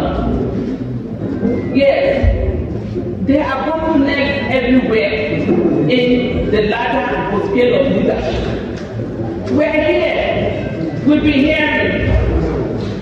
I regard as a director of Justice Services and Nigerian Airport, and I told my chief, I said, I want us to create a department of research, medical research in our branch. So we're going to begin to identify there are patterns of disease presentation from the beginning of the year to the end of the year. Women issues, men issues, several other issues. The man said to me, there's no manpower. How do you see that there's manpower? So a lot of these are like problems. People know they are going through school. People written research. And that's what Mom said. We write research papers, seminar papers for ourselves and for the institution. Because if you guys appreciate it, papers are written everywhere in Nigeria. From our universities to the business institutions. A lot of athletic papers, tactical papers on all sectors of our existence as a nation. They are written day in and day out. But how many of them do our leaders really pick? Do we have a think tank, a national think tank in this country to look at, oh, these are the papers presented on security. We have been a leading security problem over 10 years. We have health challenges, poor budgeting, education problems, so many things. Sir, for me, if you want to be sincere, leadership has to become alive. Thank you, sir.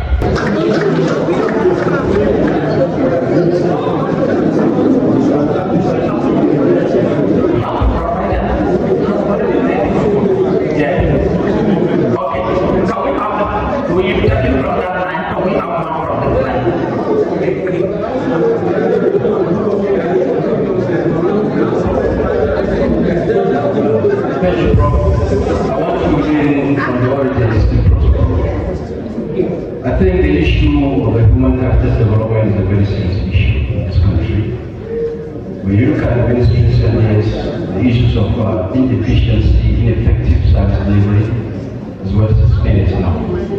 I think that the nexus between the services, the nexus between the needed and service delivery.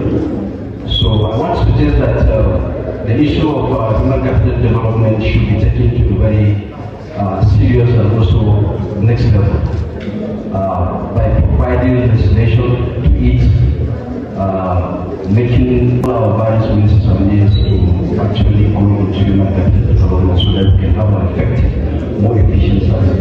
Thank you. Thank you so much. Can we have somebody there? The last line. Are you there? Are you there? Where is your seat? The first one? The front? Okay, this one? Yes. Okay. Yes, thank you very much. My name is Nandi Salusa. Thank you very much for that presentation. And I think Professor Zamani aligned with my thoughts since I came in yesterday. How can we, in this environment, where we train leaders? And so thank God that you raised it to the people. But my question is, I want to ask this question. How can we also solve the problem of selecting leaders? And I give an example of our INEC. Okay. And with that, if this is what we can get as this person, I don't want to be a person. And what is my reason? Look at the way election is being run in this country. We thought, putting professors in that area will give us a terrible leadership. If what I have from the two professors today has actually changed my mind. Because if that selection process is faulty, no matter what we build on it, that will stand. So how do we just not correct that? Because you can't see professors that will give us result of election. The result of the particular effect of people they put in that place is what we are feeling as a country. That's number one. Number two, sir. Number two, the budgetary allocation that Professor mentioned. Now, in our various offices, we are making our budgetary provisions for preparation. And when you put money, I want to talk from my own angle so that you can also give me an answer. I'm a statistician, and when we are putting money into statistical activities, you will hear something like, what are we doing? Let's go to MBS, every data we need, let's go to MBS and when you try to educate them about the need for statistical activities to be improved upon within the ministry, because even your subsequent budgetary provision, you need data to help you provide adequate, and that is not done. You will see people leaving that cadre because it's not flourishing, if I may use that word, to another cadre that they think. People are traveling, you are doing this, you are. How can we also arrange that? Because we are going back to implement in our various ministries. And if you do too much, sir, there is a discipline department, like library and what have you, where we just reading books and what have you. You will not see what is happening in the. So how do we address all these, I call them foundational problems, before we can get leadership right? Thank you very much. We have somebody from the last row there. Yes. Excuse me, somebody is already coming.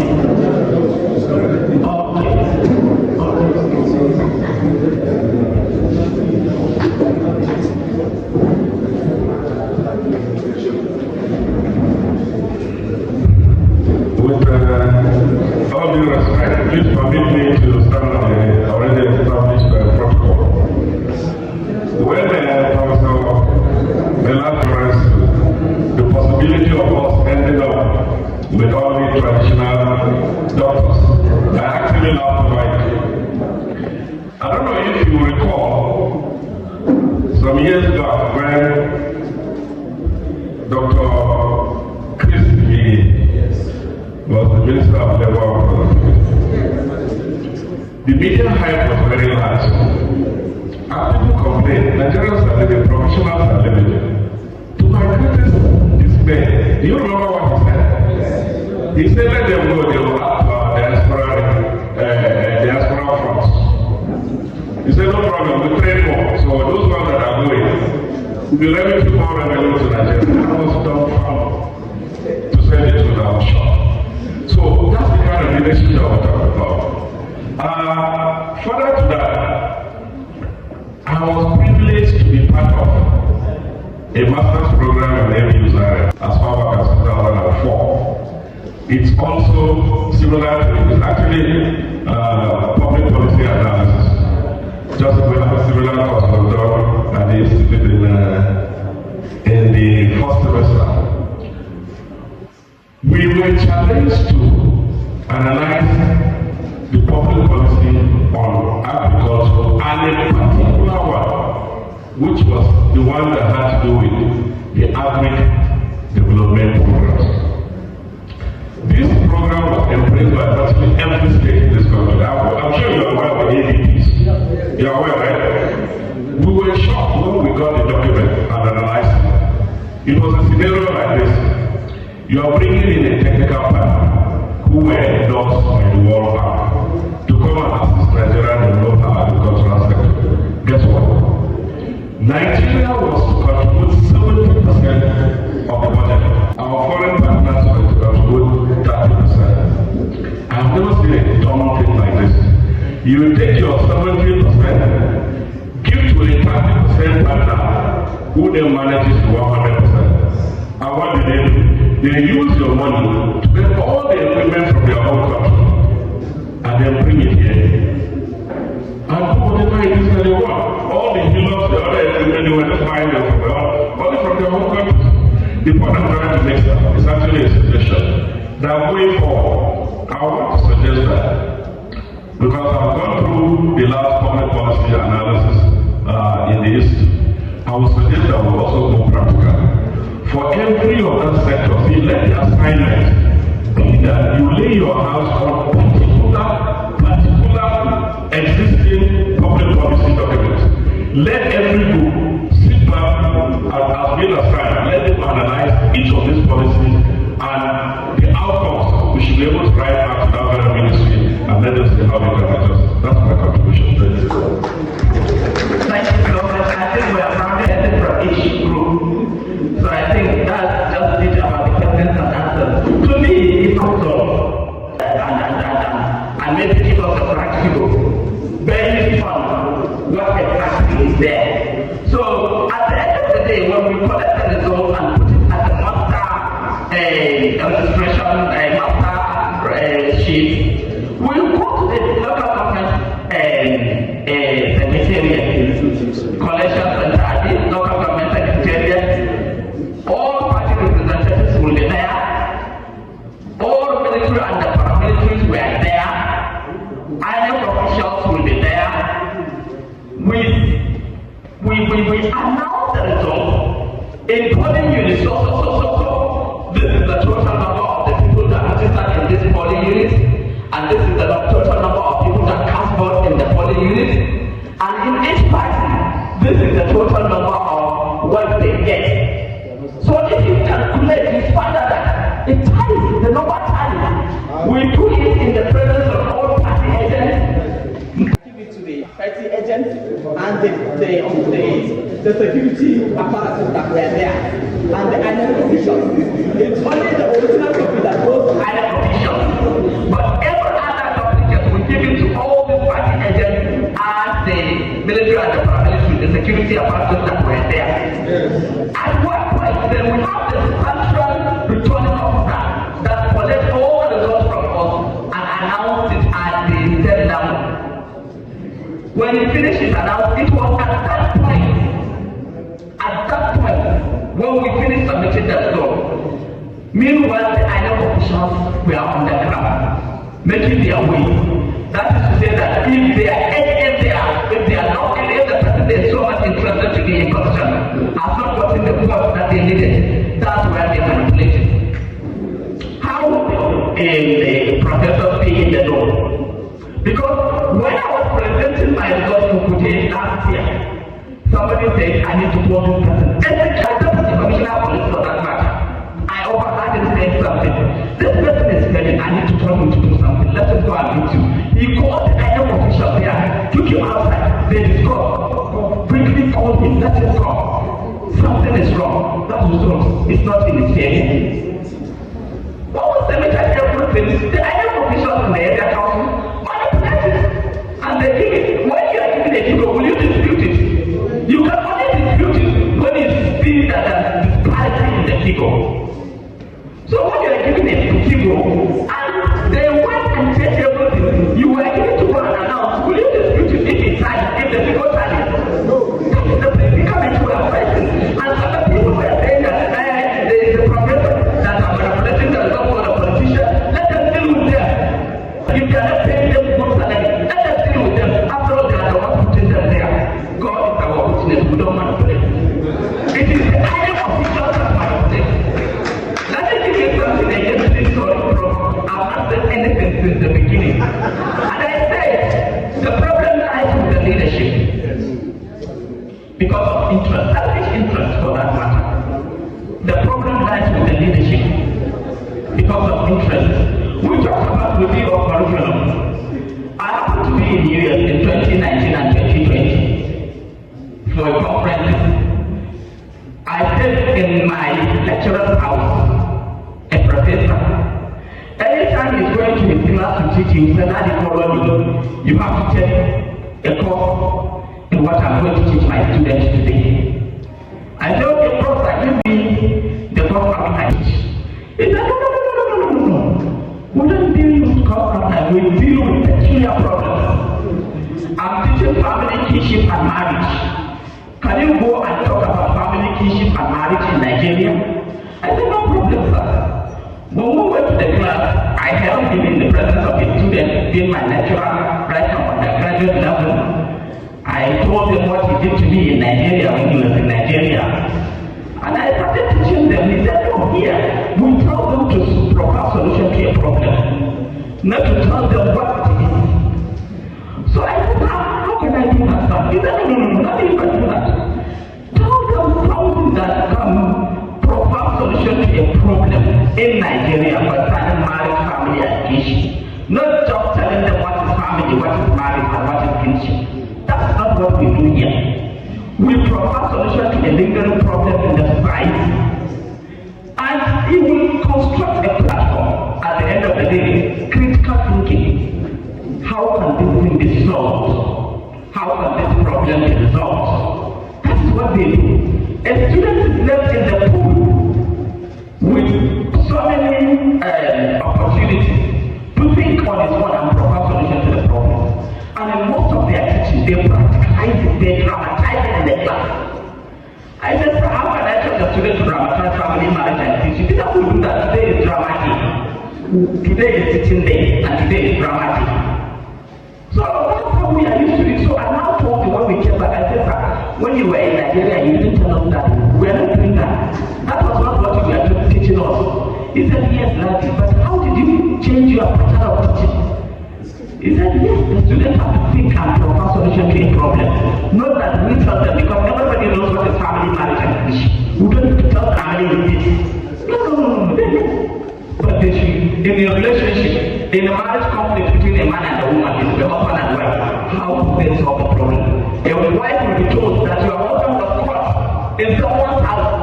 As a woman or as a wife to that man, how are you going to resolve it when he comes back home? Is that clear? So that is it.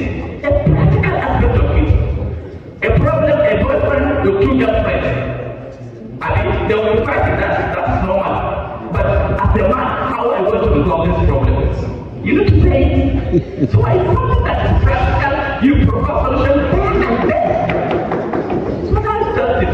So I now say when we come back to Nigeria, we have to change our syllabus and curriculum. Thank you so much.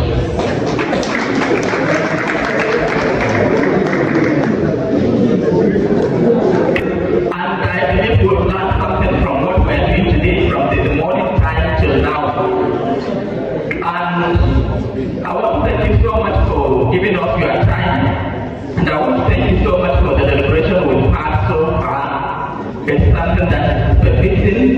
find something that we are able to get something out of it. At the end of the day, we are leaders. When we get there, how are we going to solve the problem? That is what matters. And on behalf of the Abudi Institute, and the representative of the Vice Chancellor of Nasarawa State University, I want to say thank you so much for your time, and we hope to see you again. Bye. Great. Thank you so much. And with the permission of the chairman, I realize that some have more people have questions to ask. But I think in the coming days, whatever questions you have, we'll be addressing them. And in the online distribution, I think there are some brainstorming sessions that will be coming up, and that will give you opportunity to ask questions that you have. Thank you.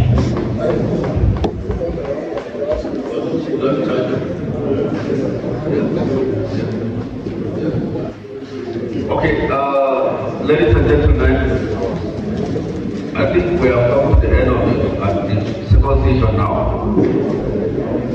The first session was a small hall there. This is the second session.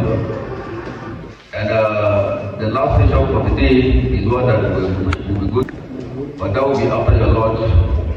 They actually gave us 2 o'clock. And right now it's 1:26. So we barely have 30 minutes.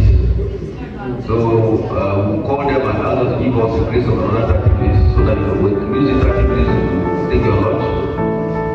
Because our conversation with them.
there are some people that are coming here for the first time, while some are coming back home.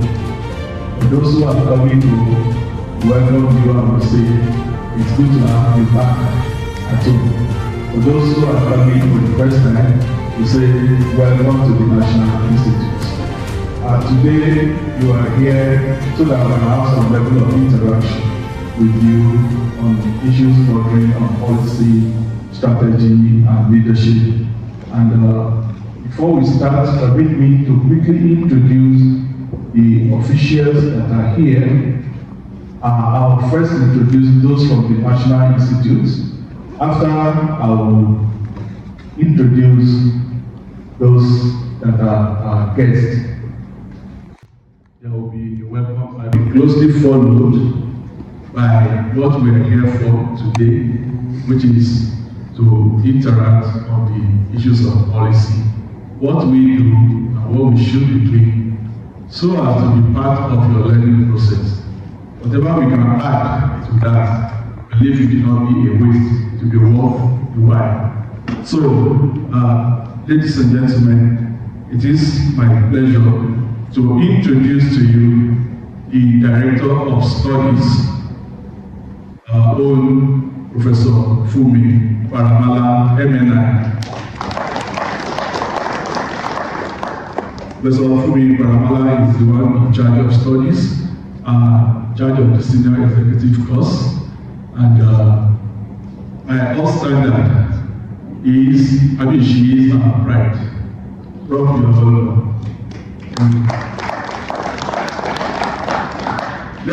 is ably represented there by Mr. Idris Adam, Deputy Director General. Thank you very much. We have in the hall, I think this group is privileged that we have brought virtually all the National Institute to come and welcome you and interact with you today.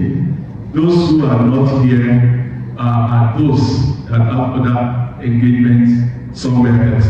But it is a very good representation that we have here, and I'm proud to introduce to you the directing staff and other staff present here, starting with Professor Abdullahi Musa Ashafa, who is going to be hammering this data. Please, can you just step forward? We also have in-house Commodore Melvin Obaje, MNI, is a directing staff and special directing staff special duties. Professor Emmanuela C. Oyeje, who is also there with us, the directing staff. Also in-house is Honorable Mrs. Mariam Madam Emena. She is in charge of the short courses. We have also our very excellency. We have also DIG Olushola Oyebade retired Emena, also the directing staff. And of course we have some of our senior fellows here. Permit me to introduce to you Dr. Rita Oke.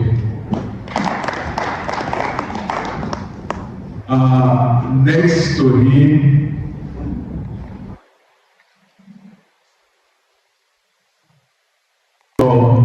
Tango David. We also have Dr. Okoye.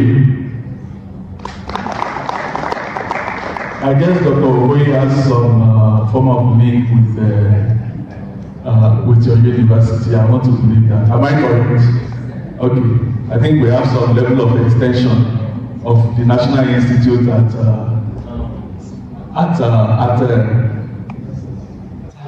okay. Permit me to also introduce Mr. Zang Apollos. And of course, my own very good friend. How are you? You are welcome. Thank you very much. I guess sometimes the master of ceremony do forget to introduce themselves. So it is my pleasure also to quickly recognize the presence of those who are leading this team to this very important event, starting with Professor Danladi Atu, who is the Director General, FAC, and the team leader. Prof, you are most welcome to the National Institute. Of course, we have another powerful representation here by no any other person than our own. You know, I said that some people are welcome back home. Professor John Wale MNI. I hope it does not happen in your place that you will introduce him without adding the MNI. Please, if you have been doing that, don't ever do it again. Yes, thank you very much. We also have Professor Laki Sule Matinja and Dr. Kelvin Hianato, Dr. Joyce Gugu, Professor, and of course we have Reverend Dr. Ozroma Atu. Yeah, these are the officials that have led this team to this very important occasion. And the mission of the National Institute. Okay, sorry. I've added that one to you. Thank you very much. And we are part of the National Institute. Thank you very much. You're welcome. So let's start the introduction from here. Yeah, I've introduced this seat. Is there anybody I've not introduced them? Okay, please let's start with that person. That must have been the sort of omission. I apologize for that. I am Dr. Ale Alexander. He is to know me as one PhD student, public policy and government. My name is Joyce Cherry, PhD student, public policy and government.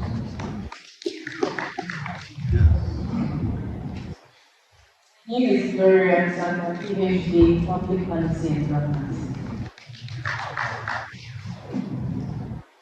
I'm David Jafar Uyemi, PhD. Public Policy and Governance. And Musa Emmanuel Shams, MSc Public Policy and Governance.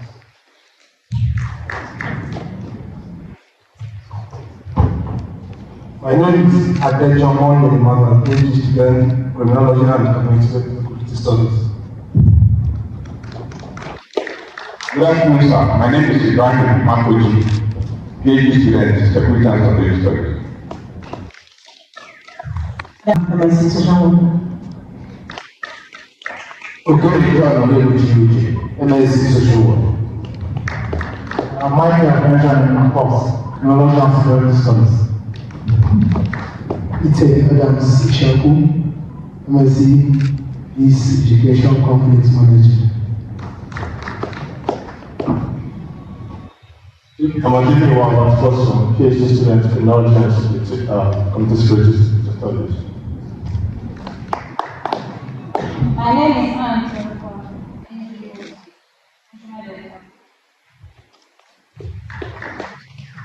I'm Nora Salim,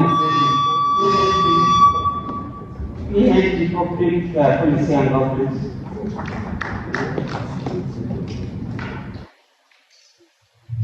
I Reverend Father Timothy Lina So, PhD Public Policy and Governance. Beyond. Good afternoon, everyone. My name is Gladys Daniel, PhD Peace Education. Name Dominic, the name, PhD students, Peace Education, Conflict Management. Good afternoon. I am Father Raymond. It's a PhD student, Peace Education and Conflict Management.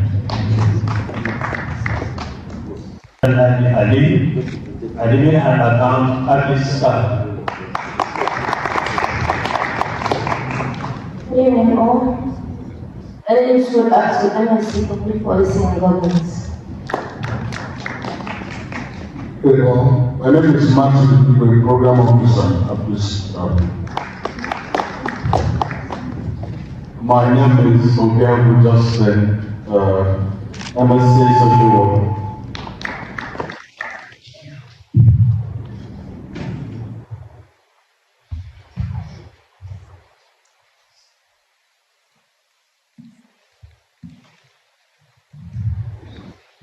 I bring you greetings.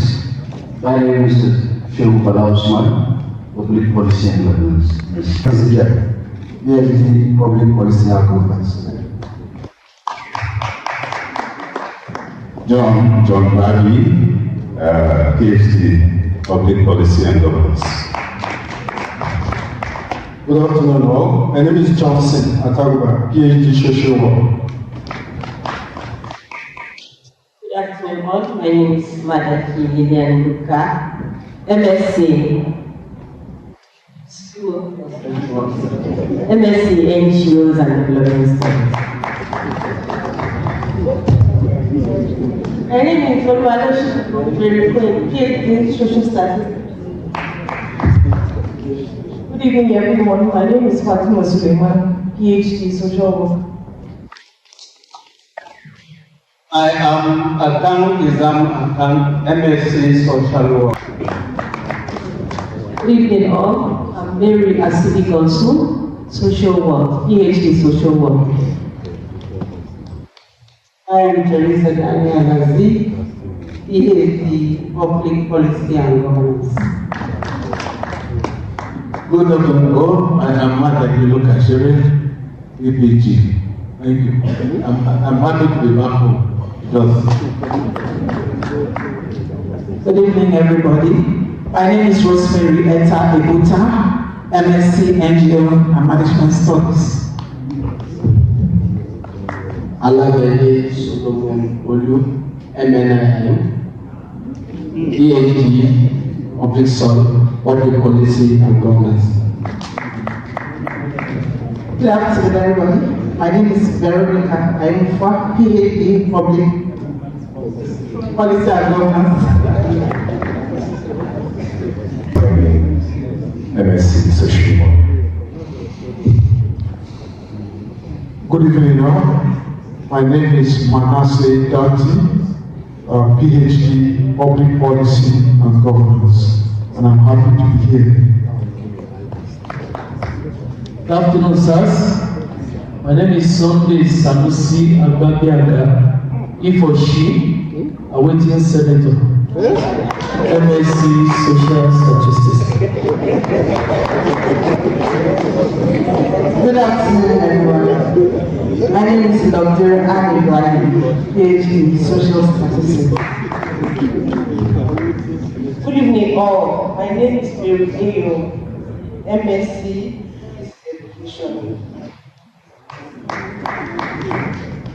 My name is Sarah Marcos Kadala, MSc Public Policy and Governance.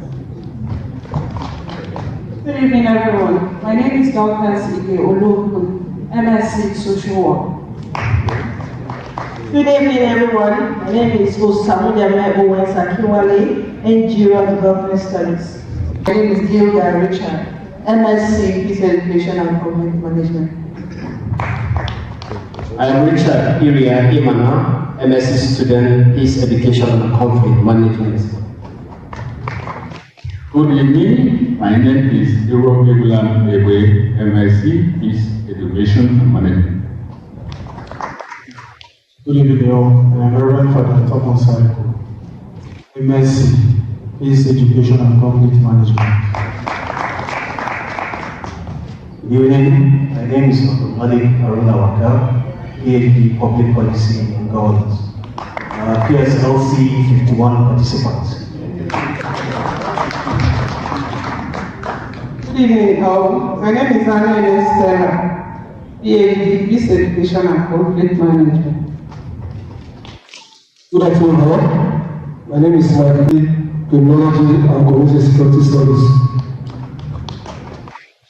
Good afternoon. My name is Latif Oladeji Fakole, Security and Strategic Study. Good afternoon all. My name is Adebanjo Raphael Samuel, PhD, GIS Education, Conflict Management. Thank you. My name is Uba Bena Uba, PhD, GIS Education and Conflict Management. My name is Gabriel Joshua Sean, MSc Security and Strategic Studies.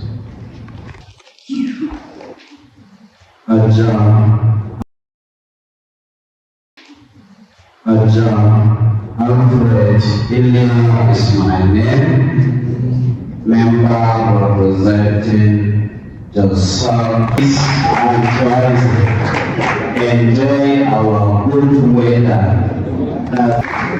Good afternoon. Assistant Commissioner of Police, Ewe Kundayi.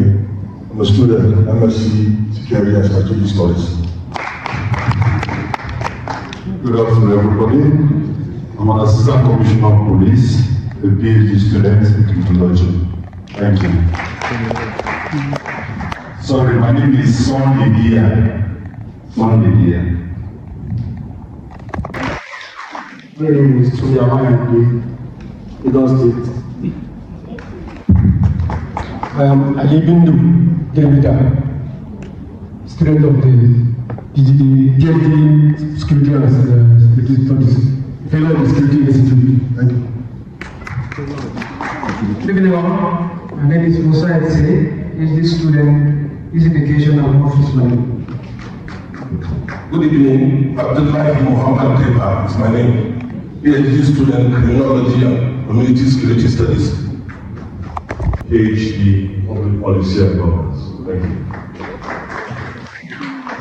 Good evening, all. My name is Olakemi Oluwatomi, PhD Social Work. Last man standing, my name is Musa Brown, PhD Public Policy and Governance. Important that we introduce ourselves this way. If we had not done this, probably we wouldn't have been able to discover a lot of things. Those who are slow to talking, those who are fast, those who are absent-minded, those who are present-minded, those who are audible, those who are inaudible, those who are domineering, some baritone voices like that. And of course, we wouldn't have known that the honorable representing this constituency is present in the crowd. So we want to specially welcome you to the National Institute once again. The honorable has already welcomed you to Jos and his constituency. What I don't know is what we will be doing for you when you are about to leave. I guess that is in his thoughts. So you are welcome. Let me quickly observe before I call on the next speaker that this is post 5, if I'm correct. So this is post 5, and you have the opportunity and prepared to be here, and we have the opportunity to interact with you. We also understand that the theme of your story is human development for leadership and intellectual property investment in Nigeria, challenges and prospects. And I guess those are part of the things that we'll be taking on today, particularly when it comes to looking at leadership. And I believe Professor Ashafa is getting ready for you. Distinguished ladies and gentlemen, at this juncture, permit me to call forward our own professor of wide intellectual depth and lots of experience. She will be welcoming you formally to the National Institute. Please join me to welcome Professor Fumi Karamala Ebena.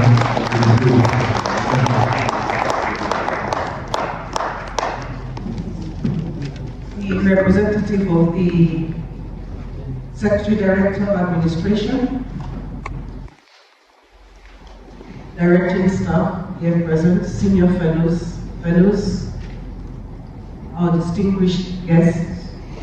Let me very specially recognize Professor Danladi Atu, the Director of Campus and the former SSG, Plateau State, and a dear friend of the National Institute, as well as a family friend.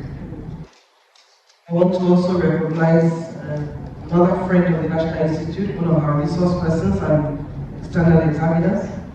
He's very much at home here, Professor John Wade Emenite. But I have people that retired or not tired. He was our acting director of research here for a while, and I had the pleasure and the privilege of serving under him. He's known for his infectious laughter. He's a very serious-minded person.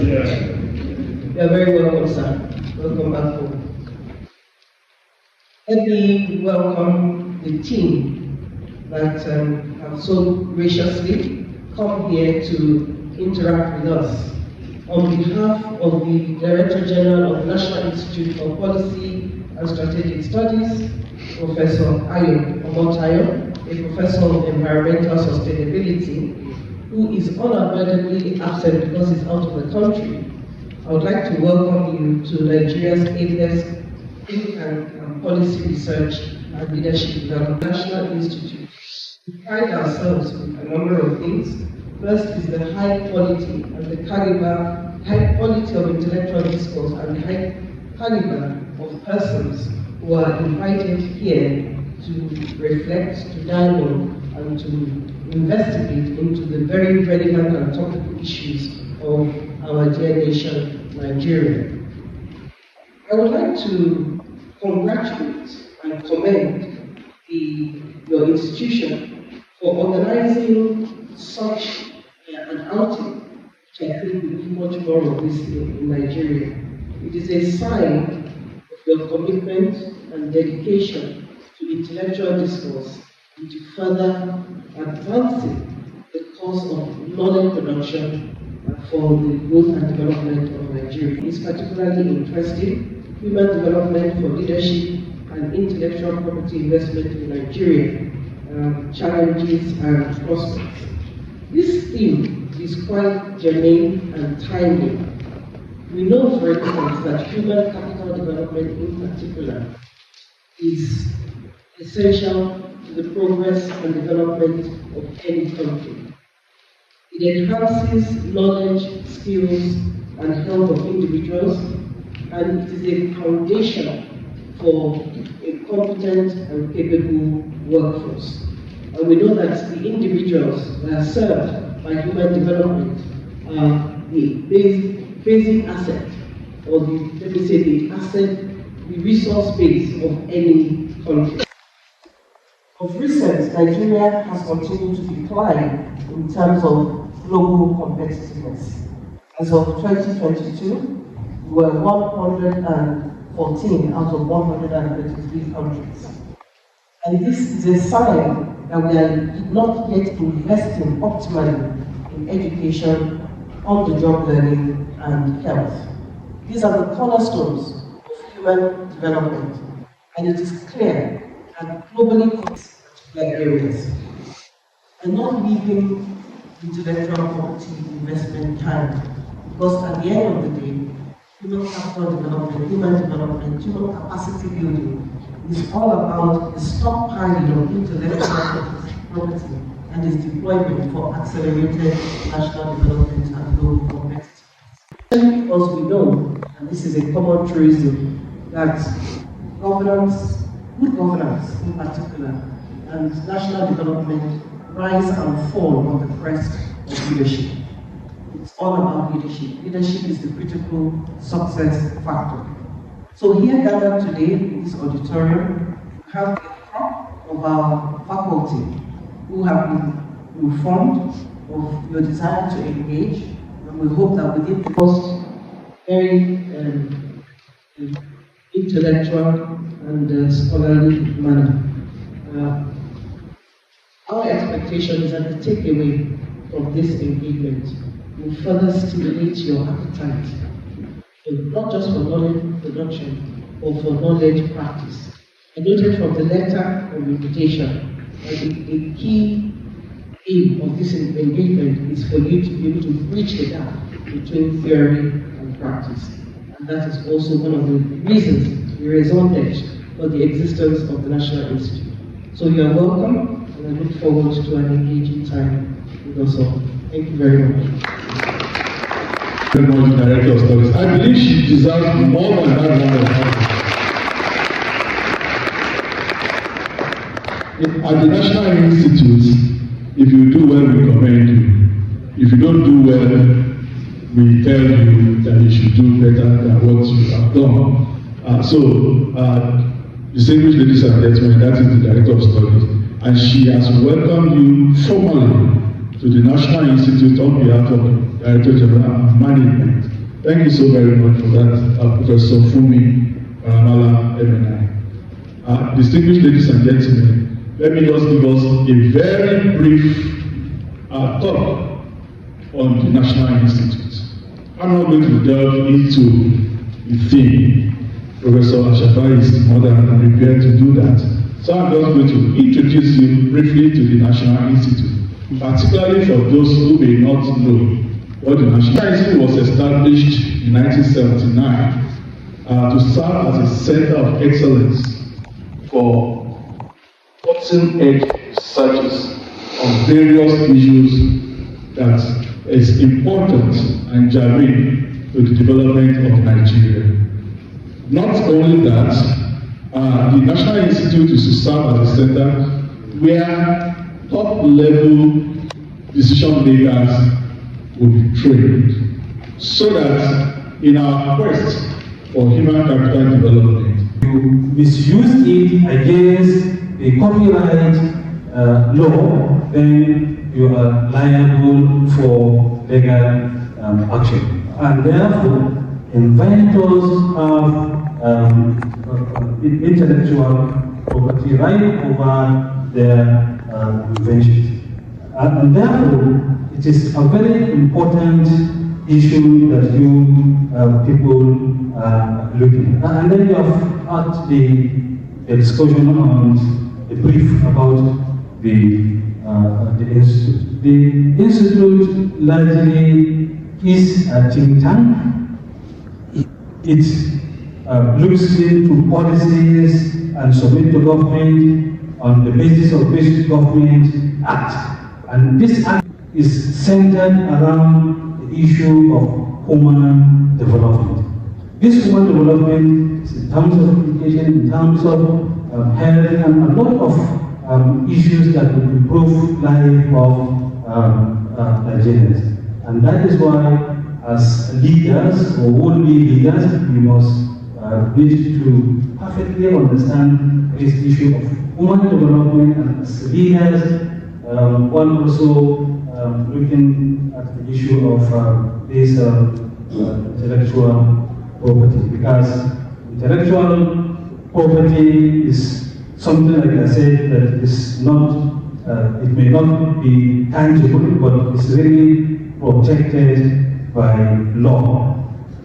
If, for example, of ownership data of plays, and you decide maybe to dramatize it without consent, the author can take you to court and you'll be liable for prosecution. And therefore, what is the relationship between human development, leadership, and intellectual property? This is very important that you need to understand. And it is, when you understand it, you'll be able to conceive the challenges and the prospects. Can one, for example, pick any Bollywood or Hollywood movie, for example, to replicate without any consequences? Certainly, there will be consequences. And therefore, I think even in Nigeria, you have this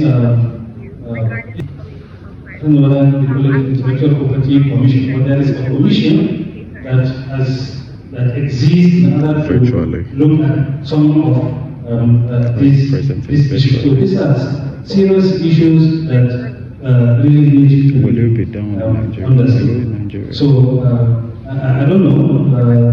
We have, like I said, some of our directing staff here who would be eager to say something that you get to understand and appreciate it further. So I don't know if any of the directing staff. Yes, sir. We have who will come to the podium. Take it from there.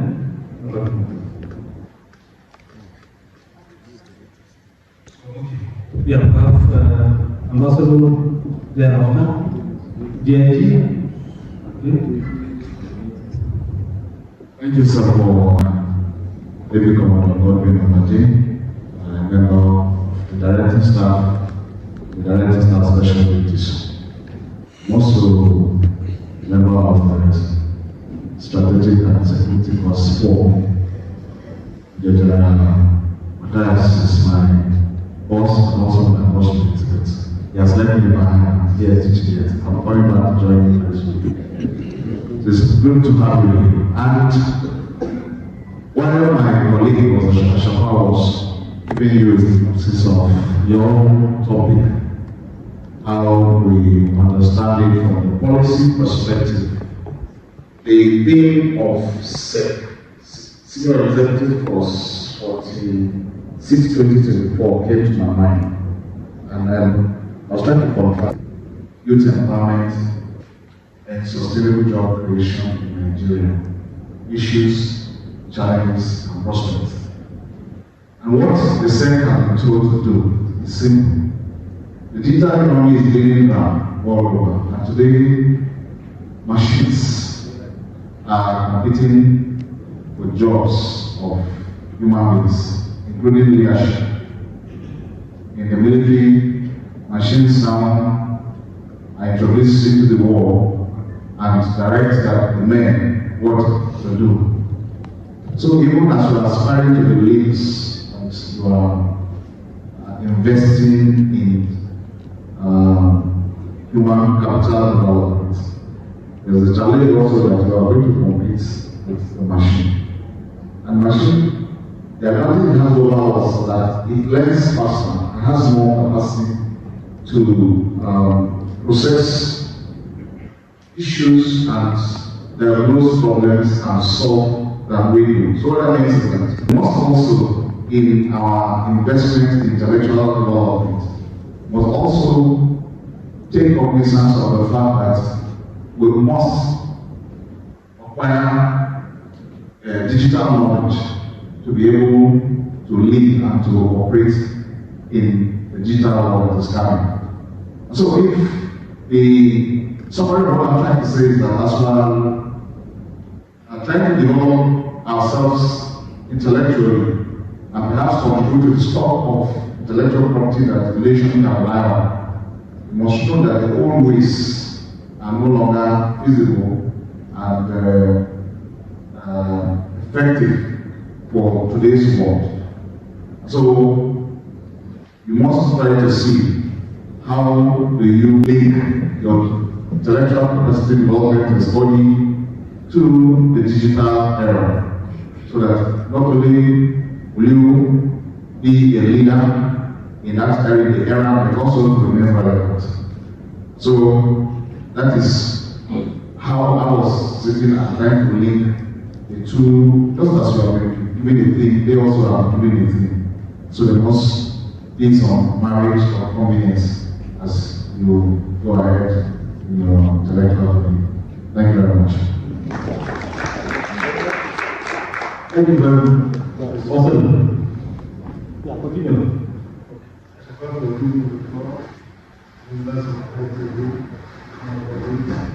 My position, see, your position also determines how your intellectual capacity. That's why people are going to foreign countries where they have opportunities. My name is Lawrence Olufemi Orisha. I'm an ambassador of Nigeria, ambassador emeritus, PhD DCE. I'm glad to have you from Nasarawa, where I'm the founder of the school called Bapsesa that has produced a pilot for the President of Nigeria, located in Nasarawa State. Just for information. Now, let's look at the origin, the etymology of the word. Human capital. What is capital? That's capital. It's a book that most of you know. It means the head. It means the brain. How can your brain be developed? And what is the brain? The brain spiritually is called the soul. That's the seat of thinking, of desires, and emotion. And I quickly made some research here that human capital development is directly linked to your economy. How can you develop when you have no money?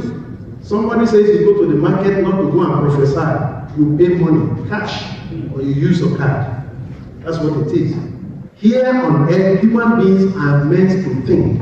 And human capital development means you are to develop your thinking faculty to go ahead of others. That's what it is. The US is leading the world today because they made research. And the white people came here and captured our people because they would kill from afar off. We had a gunpowder. All over the world, those who made the greatest research are making the greatest money and not selling raw materials. I think what we are called to do is how we can improve the status of our men, women. How do we do it? I want to say, from my studies in Brazil, it says education is divided into three main aspects. One, a curriculum that is being taught. Our curriculum must reflect the needs of our society and must also go ahead of the world. We used to be ahead of them. We used to teach Americans in certain things. So what happened to us? So we must also look at it. Look back. And people say that if you don't know where you are going, look back from where you come from. So what has made us to treat? When an elderly man falls, he looks at what made him fall.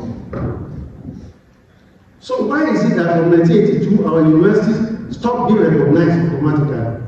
From school in the 70s, university, we have white people in our schools with us. They were begging us to explain this to them. So why? What stopped the research?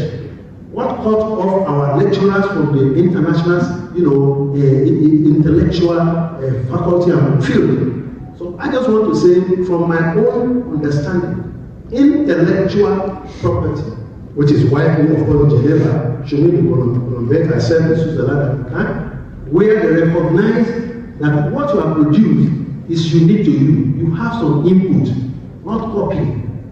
So I would love to look at the possibility of, first and foremost, regaining what we have lost and also improving what we have. We can't continue to produce cocoa, and from a place in Osun State, I slept there overnight. People were selling in 1965. It's the same thing they are selling now, 2024. Is this the way? No. So I just want to contribute by saying that, look, we have a long way to go. Intellectual intelligence means inter legere in Latin, ability to read between the lines. Are we reading between the lines? Do we know what Donald Trump is saying now? What will happen to Russia? What is Russia saying? What's happening to BRICS? What can Nigeria gain and what can Nigeria lose? Thank you. Thank you, Excellency.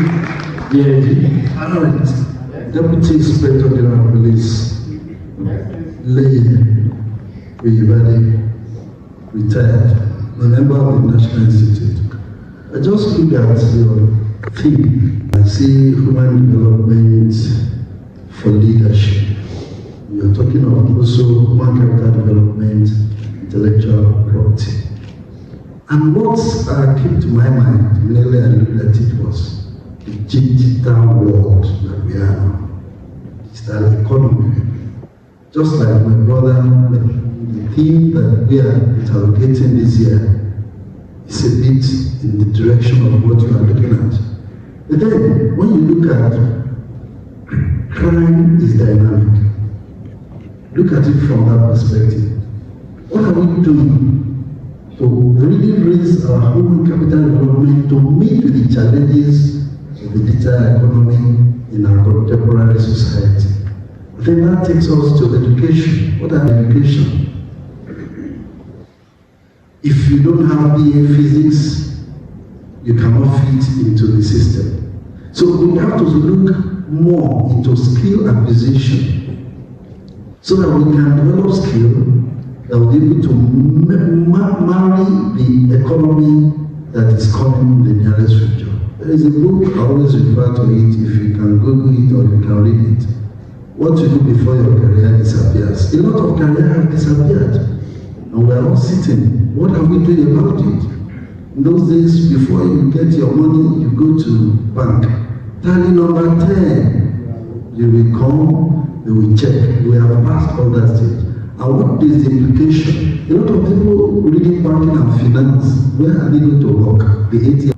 Are we thinking of getting modern system?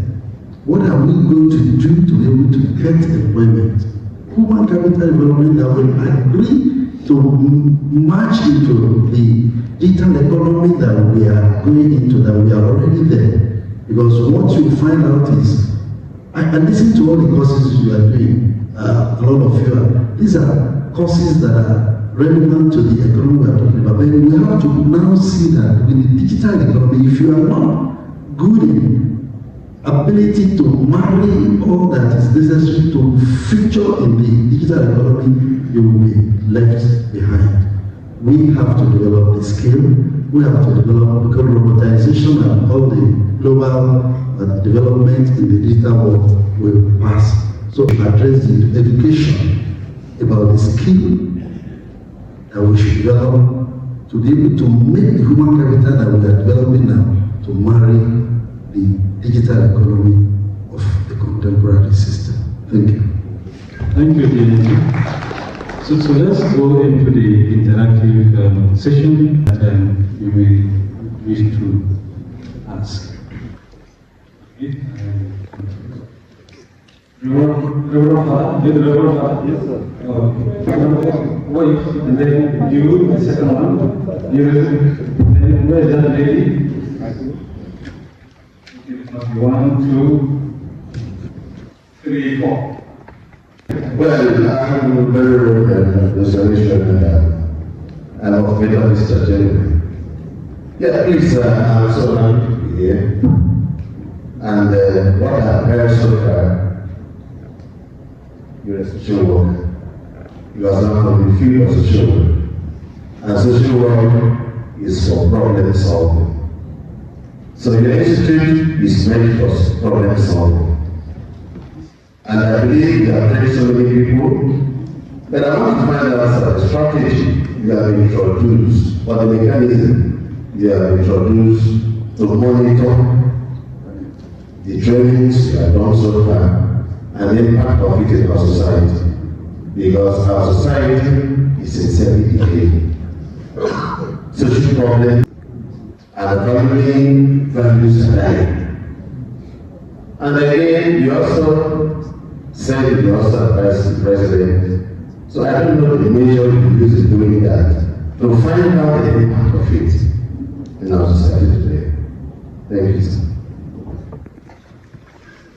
Thank you, sir.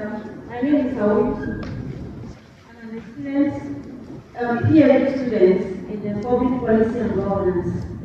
My question has to do with national security, with the traditional institutions. Sir, I want to know if the NIF have policies that relate to traditional institutions in national security. Then secondly, if yes, you have those you have policies on this subject, what role do you think they can play in conflict management and community development? 3, you said the NIFs used to submit their policies to FG. Sir, have you submitted any national institutions to FG? If yes, what are they doing about it? And again, will you support that roles be assigned to the traditional institutions constitutionally? Thank you. Thank you. My name once again is Ed from here. I'm doing PhD in public policy and governance. Also looking at the area of climate change and the impact of national policy on climate change with respect to energy transition for sustainable development in the country. And the question I want to ask, actually been asked another way by the Reverend Father. So I'll just mind to say, okay, all the things that we have developed, advice that you have given to Mr. President over the years, what mechanism do you have in place? Follow and see the impact of it. What have they become? What have become of them? They've been translated into policies. How have those policies impacted development? Then another question has to do with the topic of today's specifically. I'm curious.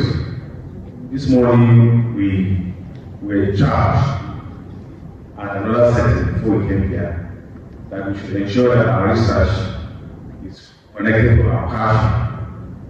And I know that when you are passionate about a thing, the tendency to apply yourself to it is very strong. And the possibility of having an intellectual breakthrough is also high.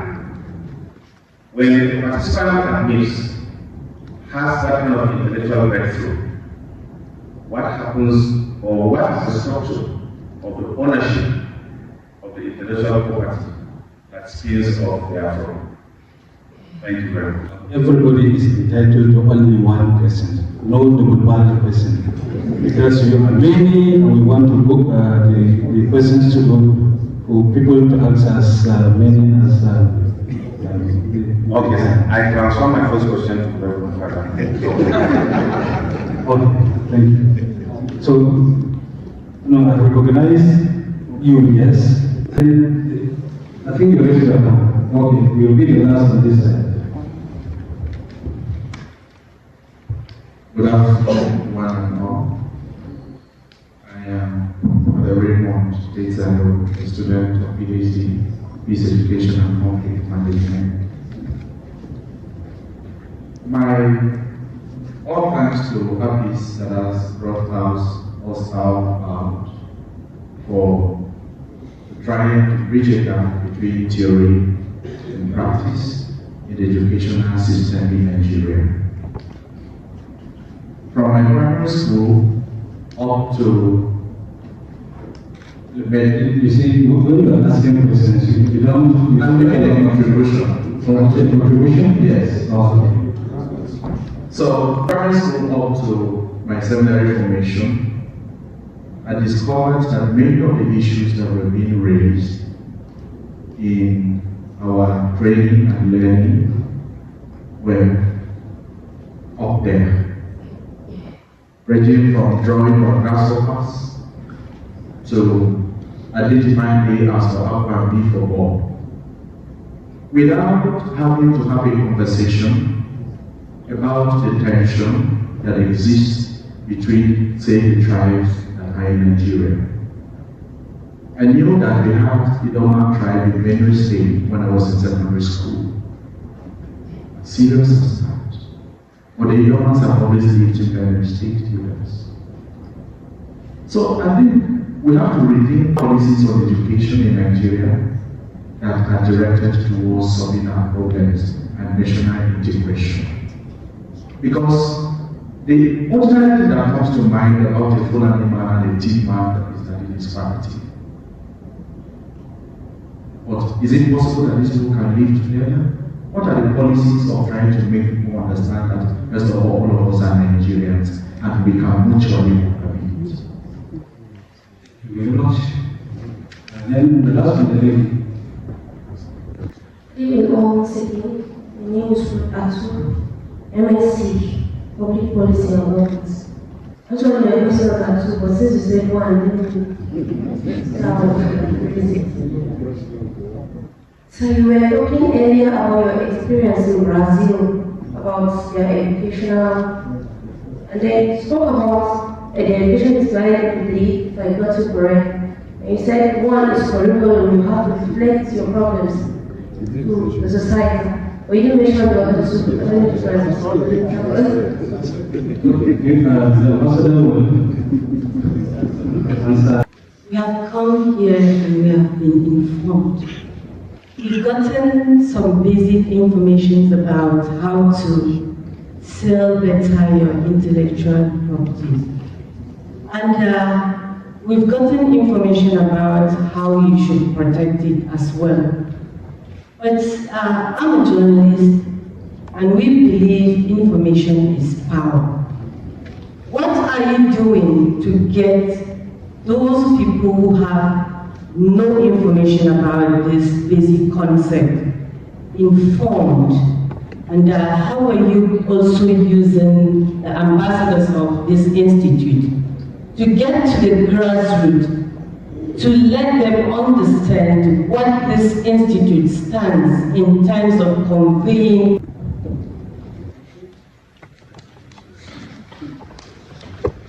Good evening, Mother Lukashire. But we need to challenge the nationalist. So, this institute has been in Nigeria for a long time. And you have trained our past leaders for long. You have also, you are going to train more. Now, if a student is not doing fine, are you not supposed to ask that student or follow up or make that thing M&E? That is monitoring and evaluation. Sir, it is high time that this institute sits up more, because policies in this country have been made, have been cancelled, have been messed up, and will continue to be the same place, if not moving backwards. Please, welcome, Mosa. Thank you. Thank you very much, Prof. My name is Alabede Solomon, a student of Public Policy and Governance. I'm here. This is the right place to ask this question. I want to know what is the NIPS policy direction towards skill acquisition. I discovered that in so many areas, Nigerians are highly talented. Some manufacture spare parts that can be used for virtually or everything that we use. If you go to the east, you see them motor vehicle parts. But when you don't, they said, if they don't say made in Japan, you will not patronize them. And we are talking about leadership, nation building, and intellectual property. Has there been any time this institute has risen to that occasion by advising the government on enforcing made in Nigeria? If I come here now, I bring something from abroad, and I bring another one from Nigeria, somebody will say, I am a local man, right? Picking the one from Nigeria. Thank you. Thank you very much. Thank you very much, sir. Again, my name is Dr. Sige Ologun. I am very glad to find out that NIPS is the think tank of the Nigerian government. And based on that, I want to believe that the government takes seriously every report that emanates from NIPS. Sir, the youth are considered the nation's valued resource because they drive change, innovation, and digital growth. I want to ask, has NIPS ever considered looking into the impact of social media on youth mental health? And if they haven't, would you be willing to look into that direction? Thank you. First of all, I want to thank the lady who asked about the question that was raised by His Excellency. There are three issues, but I think he dealt with one only. Then my contribution is that I think we are challenged with counterfeiting in this country. We have observed this one with the Chinese, a lot of counterfeiting is going on. And now with the digital economy, more of it is going on in other sectors. So how do we go about it? That's my worry. Thank you. I stand here with the greatest reverence to everyone in the room once again. The greatest nations that excel in intellectual property today, including Finland, the United States, the UK. And one of the things that I'm a legal practitioner who has put in a few hundreds, if I might say, in my almost 20 years of practice, of putting in applications for one protection of law. And anybody who cares about intellectual property only needs to look and see why those countries that I just mentioned excel or are exits upward of 8.1 in the global scale for countries that safeguard intellectual property today. One of the major things that has made them excel the way they have is the fact that their laws are very, very strong and their system for registrations are very seamless. As I stand here today, there are certain registrations that I put in as far back as 2 years ago. Those certificates are not out yet. Some of them, not less than 20, are from pharmaceutical companies. And they cannot go ahead to bring in or to start to produce some of these drugs till the trademark are. Now, I am wondering, and this is also out of curiosity, when there is a problem that it seems to be that anybody who is in that sector knows about, and we are trying to get it solved in this country, what are the mechanics that this institute puts forward to try to see that that very obvious problem that we have in trying to ensure that just the simple mechanisms of even registering your trademark or your patent or your industrial design is sorted out within time, because I do know that the benefits of registering your intellectual property is actually out there and everybody knows. I just want to know what the mechanics are to make sure that we get something happening positive at those ministries that the registration will sound. Thank you very much. Thank you. This and areas of specializations which I may want to invite some of the DS and fellows, members of faculty. Somebody asked with climate change, and we have a climate change expert.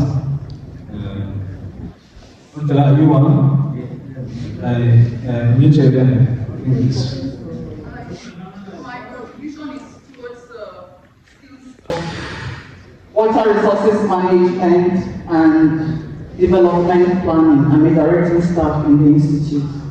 One of the questions that I want to lend my voice to discussing has to do with policy and skills acquisition. Currently, we are interrogating, we have a team this year, which some of my colleagues have mentioned, that has to do with the digital economy and job creation. And job creation cannot be discussed or investigated in terms of research without looking at skills and skills acquisition. So NIPS is currently on that, and we have, had cause to visit some institutions, Ministry of Employment, SMEDA, ITF, which are all at the heart of the informal sector development in terms of skills acquisition and providing funds for small and medium scale enterprises. So NIPS has actually begun that, and the whole essence of this is to inform policy, to give new direction to existing policies, how they can better be formulated and implemented. Because somebody said, what is NIPS? What has this been doing? At the same time, we can advise government, but implementation does not lie with NIPS. NIPS would even further tell you to put some mechanisms for monitoring and evaluation to ensure that policies in place are actually being followed up to implemented. And one area I was expecting people to talk about is the gender gap in human capital development. Women are the backseat in terms of skills acquisition, either in the digital world or even other skills. Carpentry, plumbing, how many women? Even in the universities, in terms of STEM, science, technology and all that, women are the backseat. So in terms of human capital development, when you are interrogating and wanting to research on that, you can't close your eyes to the gender gap that exists and how this can be closed. I'll give my other colleagues to give you more insight on this. Thank you very much. I think some of these questions did not come. We've gone to many forums, and two things you take away. Number one is people are eager to know what exactly is it that NIPSS is doing. That is one. Two, many people want to believe that NIPSS should solve all the problems. So we have been challenged so many times, and I must say that constantly, as a think tank, let me take over from what Professor Emmanuel said, that there was a time, I'm happy that we want to merge practice with theory in this discourse. There was a time when a president in this country is on the taking of the decade. It is not for you to implement. I want to remember that. Yes. I guess you get where I have my duties. Yes. That is a very hungry thing about the thinking and the corridors of power. And I do say this, I'm coming to the honorable, I'm going to challenge you too, that many politicians think about the next election, not the pragmatism of decisions. How much votes will this fetch me in the next election? But that is by the way. Let me now talk about the National Institute. What exactly do we do? Because Transformer once said that if you look at the mirror, and you don't like what you have seen, breaking the mirror should not solve the problem. They are always revealing that. We do reflect, because this is also a place of reflection. We do reflect once in a while and ask ourselves some of these questions that you have raised. And I'm going to mention some of them. Number one, I told you earlier that one thing we do, which I think somebody has alluded to, is that at the beginning of the year, the president gives a theme on what the government considers as the most pressing problem for that year, and says, this is our problem. Go and bring solution to this. Mark my words. Go synthesize them, localize them, contextualize them, and make recommendations based on our needs and environment with the government. Now, as thinker, you say, our job is done. Because you have laid all the cards on the table. Look, these are the options open to you. If you do this is what you are likely to get. If you do this is what you are likely to get. Based on the data collected, you cannot force them. But aside that, I can't say, and I'm standing here only to say, many of our recommendations are actually gone into policy formulation. Some people may not know that as we speak today, something like FRSC or Federal Road Safety Corps was part of the recommendation from the National Institute. I'm just saying that the current national health policy, which we have done in the past, has maximum input from the National Institute. That was after we have done something on financing health and the issue of population and human capital development. So most of the recommendations are there.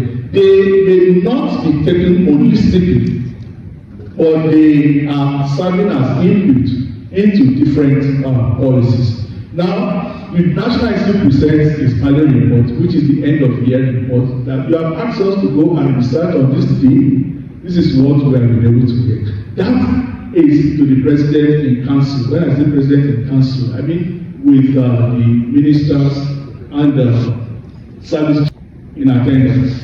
So, what president does most of the time is, okay, let's check these areas that affect each of these people, tell them to go and implement. Now, how they implement it is a different thing altogether. But at least at that point, government cannot pretend to say there are no solutions. That is what we have done as think tank.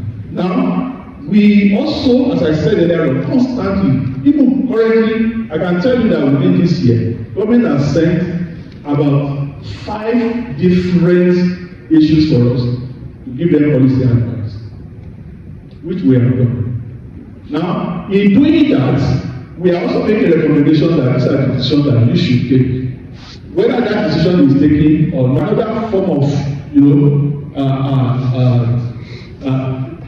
interaction with the government, which we don't have control over.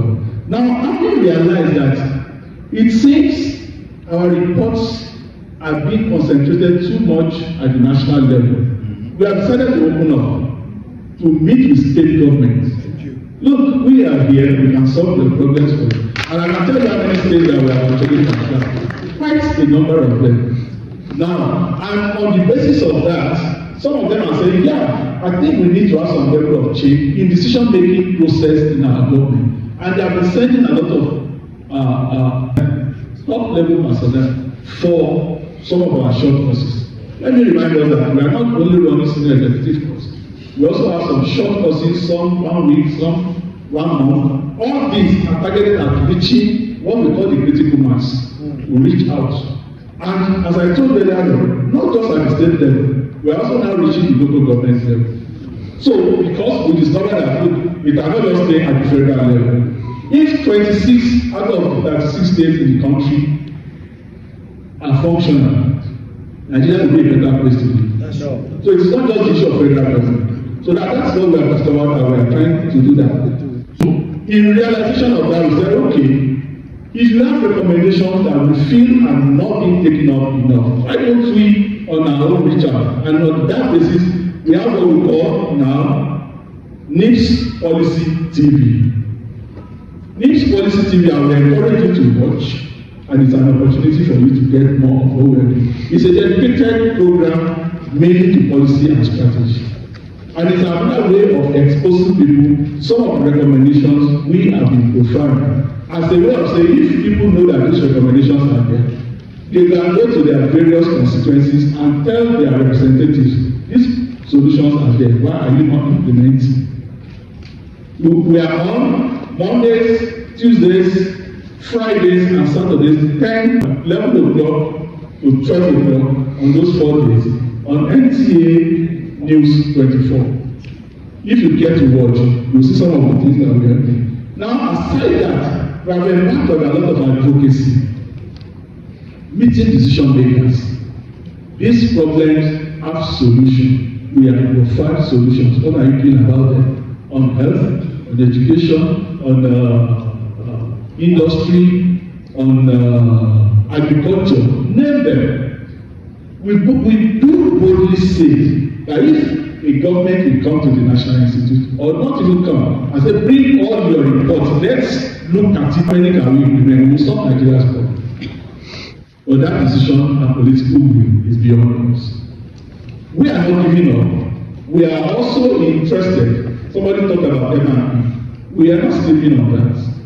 As far as M&E is concerned, we know that policy within government, and I can say this boldly, the policy coordination is a bit faulty. You have ministries not speaking to themselves. You have people working in silos. And if you don't see Nigeria as a system, you are not likely to see where you tinker with the system with maximum impact.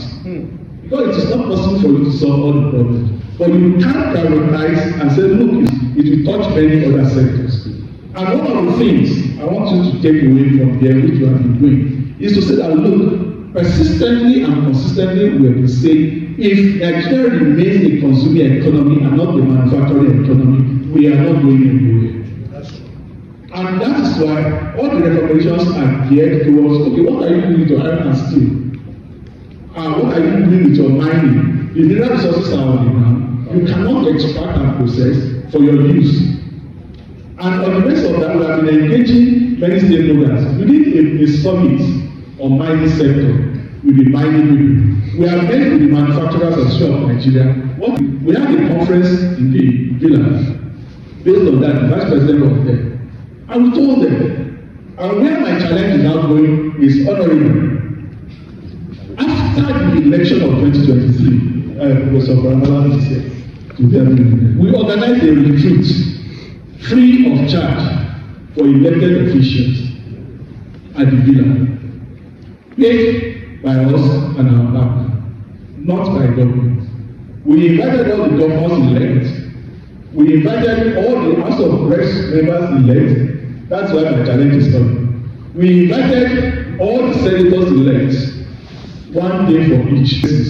We picked all our research reports and we told them, look, in the last 10 years, this is what we have been working on. These are the areas that need legislative intervention. These are the areas that need executive intervention. And these are the ways we can actually focus the next government.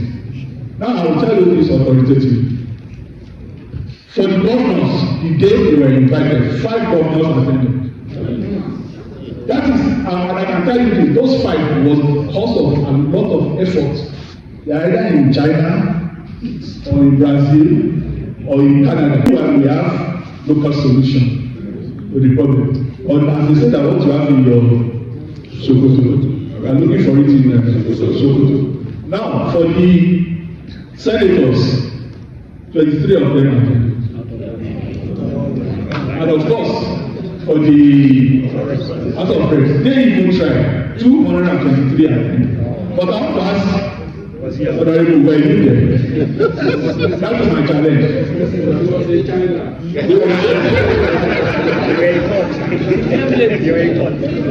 was in court. Yes. Well, so each time I meet each of them, I ask. So if we are not making a sense, we are actually striving even beyond our mandate to reach out. And of course, recently, the federal government appointed someone to be in charge of policy coordination and service delivery unit. I hope you know that. Adisa Balaos. Now, that office was meant, aside the delivery unit, which is to monitor the performance of ministers, it's also supposed to handle policy coordination and see how policies are speaking to themselves. How we are going to avoid duplication, silos, and how we are going to make it, that when you put a screen, you can see it across and see the system. And on the basis of that, we are working together with that office to even look at some policies that are already outdated, some that need to be reviewed, some that are even supposed to come up new. So this is an ongoing thing. And I'm saying this so that you will know. We have taken the Manufacturers Association of Nigeria up to the presidency, having meetings, say, look, this is what we should do. And in terms of education, somebody talked about curriculum. ITF, for instance, Industrial Training Fund. That ITF was supposed to be training labor to feed into industry. And the industry people, the manufacturers, are saying, no, we are not giving us the kind of labor that we are looking for. So how do we synthesize and synchronize this? We are on that. And of course, many other things that we are trying to. This is aside our primary in-depth cutting-edge researches and training of decision makers, which is part of leadership. Because when the leader does not know the right decision to take, it becomes problematic. Yes. I will say it, I have said it also to the leader. Look, our leadership recruitment process is faulty. And you cannot give what you don't have.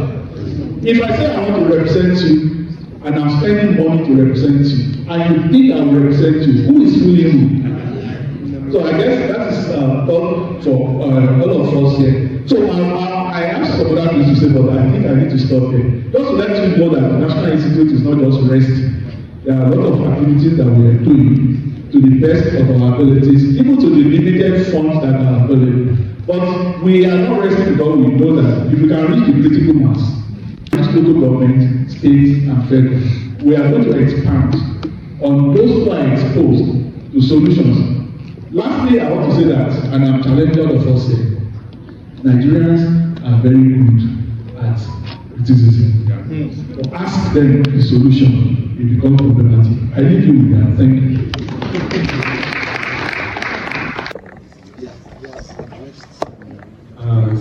Let me invite you know. No, you respond to me, but yeah. Murtala, you will speak on the plan. Oh, okay, fine. So, no, just give them.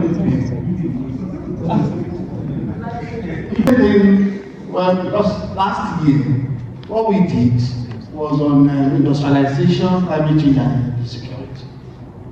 And we had robust discussion with all stakeholders around climate change. In fact, in relation to energy security, in relation to industrialization.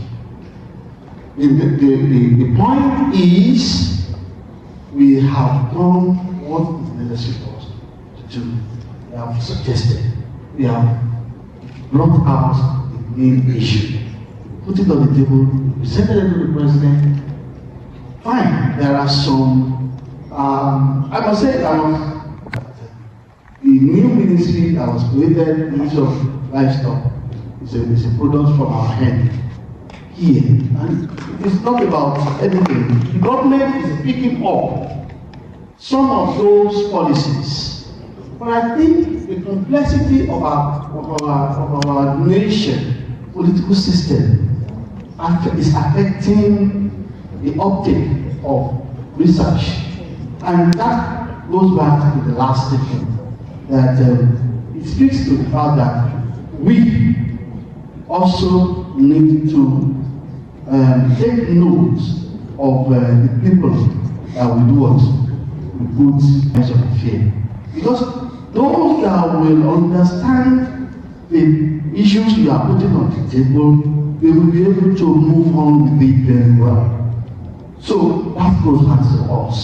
Because at the end of the day, who is actually trained? Perhaps that's one recommendation I can easily pick out, is that I don't know whether it's possible for us to implement, to you people, is the fact that can we have a situation whereby you say, as a nation, whoever must be voted for must pass through NIPS, for instance, and then you can continue to discuss that. Okay, thank you very much.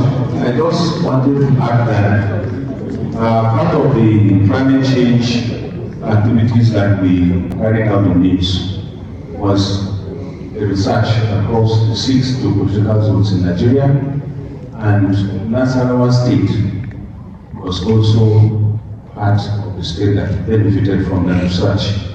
We assessed the level of implementation of the Renewable Energy Master Plan 2005 and 2025. So we have done well in that area. Someone may ask the question whether traditional rulers should have a role in the Constitution. That is a very good question. In the colonial days, they had a very prominent role. The colonialists used them properly to exploit us and to stabilize the society for them to collect taxes and whatever you call them. But in the National Institute, we have an exercise we conduct occasionally called the Expert and Eminent Persons Group Meeting. We invite prominent emirs, traditional rulers across Nigeria, and get them to converse and dialogue on issues of interest in the society. After which we make policy briefs and policy advice to government. It will interest you to know what part of prominent traditional rulers in Nigeria passed through NIPS. The Sultan of Sokoto is one, the Mohawk of Lagos is another one, the Zulu of Gambari in Kebbi State, the Obi of Onitsha, quite a number of them. And I think they have been playing very, very prominent role in stabilizing their communities. So, are they to be given a role in the Constitution? I think they already have played a role. I do not subscribe to the common belief that they should be given specific roles somewhere within the Constitution. If you look at our politics today is, once we get them into the Constitution, I think we're going to lose that level of stability in our communities. And so I think we should leave them where they are, but we should continue to engage them as advisors to government on policies that concerns society. Thank you. In that one, just our honorable here to bring the traditional rulers in your constituency so that we can hear for about a week or so, and you will see the changes they will make. Thank you. Thank you very much. Thank you. Let us know that a former president made a remark. It's not talked to a month ago, talking about policy implementation in Nigeria. Said there are barriers of policies. I don't know whether did anybody get to know? You know the person I'm talking about. So when you say you are challenging news, I look at it that you should comment news. Because for the past 46 years, senior executive corps yearly have been given the direction, and not only the direction, how it can be domesticated. I will only answer one of the persons that talked about conflict management. He has talked about it. They've done brainstorming sessions here that they have brought a lot of people from all sectors of the society. And that has brought down the issue of farmers and others disputes in this country. There was a set that worked on community policing, and it brought out how it can be implemented, how it can be domesticated in Nigeria. And even the issue of the role of the traditional rulers we are talking about. In the community policing scheme, the traditional rulers have roles to play. There are different areas. So the policies that have been directed to all the issues that we are facing today, the option to implement is there for the government. And that is what the NIPS is doing. Thank you. The traditional rulers are permanent mediators in their areas. How many of you remember the names of the last minister of, maybe Interior or Foreign Affairs? But how many of you still remember who is the Olofike? Who is the Obi of Onitsha? They are there. And the conflict management elementary 101 tells you that conflict can only be resolved immediately when you have a mediator that is mutually acceptable to all the parties in conflict. Is that right? Thank you. So my PhD in it is not for nothing.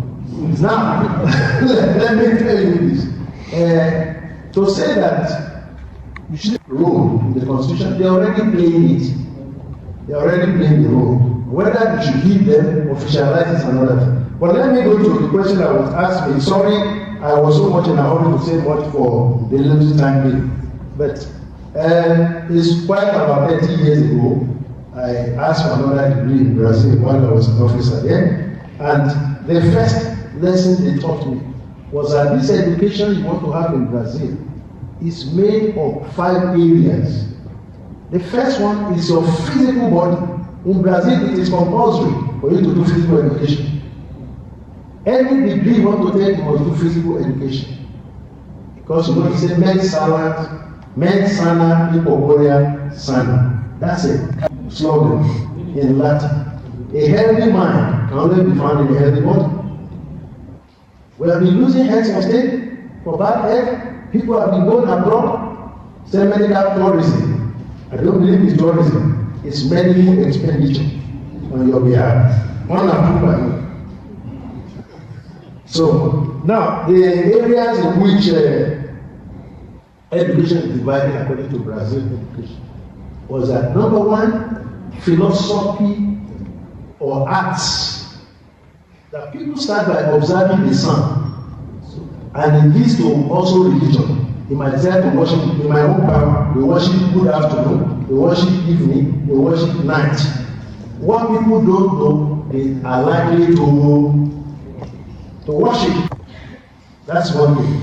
Our people need education, they need science. Then it goes to social sciences.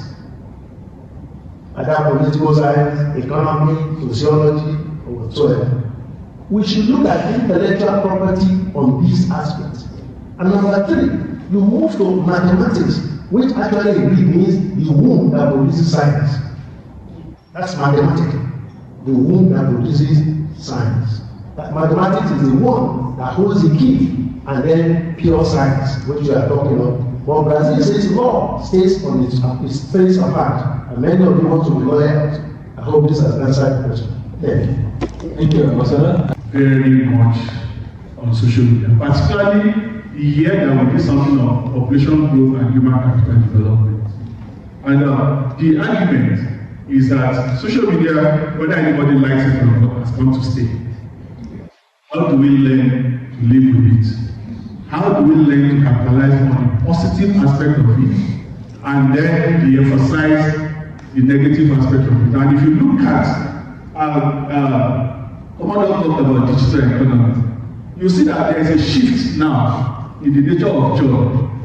And we are returning, in the next 10 years, 5-10 years, some jobs that are existing now will no longer be there. When I will prepare for it, you see the movement from physical to the online. And today, in the US, as we speak now, there is something they call the virtual city. Virtual city is where people believe that they are citizens of that city online. And you have children in your homes that are no longer taking instruction from parents or from that city with their leaders. That is what is developing, and that is what should bother anybody. Now, let me say this: in 2016, we organized a conference at the National Institute here, basically on communication. And we said, look, we are not applying communication strategy to solve our problems. As I speak, we have a national information policy. As I speak. Now we're in information age. The question is, so how are we managing the information? We made a presentation to the National Council of Information that same day on the need for us to move from the draft we are using now. You must have been hearing things like town hall meetings and things like that. Now, what are they targeted at? Children of this and fortunately for us, let me put it that way, it's not unfortunate. We have youth board.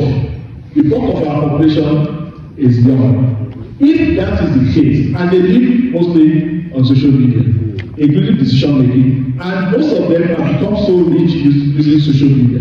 Just like some have become rich by being Yahoo on social media. So we have to do the bad and the ugly. Now, there must be a concerted effort, and it is linked to the issue of mental health, which somebody mentioned. The quantum of information we are exposed to on a daily basis without any guidance is humongous. And if that is the case, what parenting has become so difficult for everybody because we are no longer in control.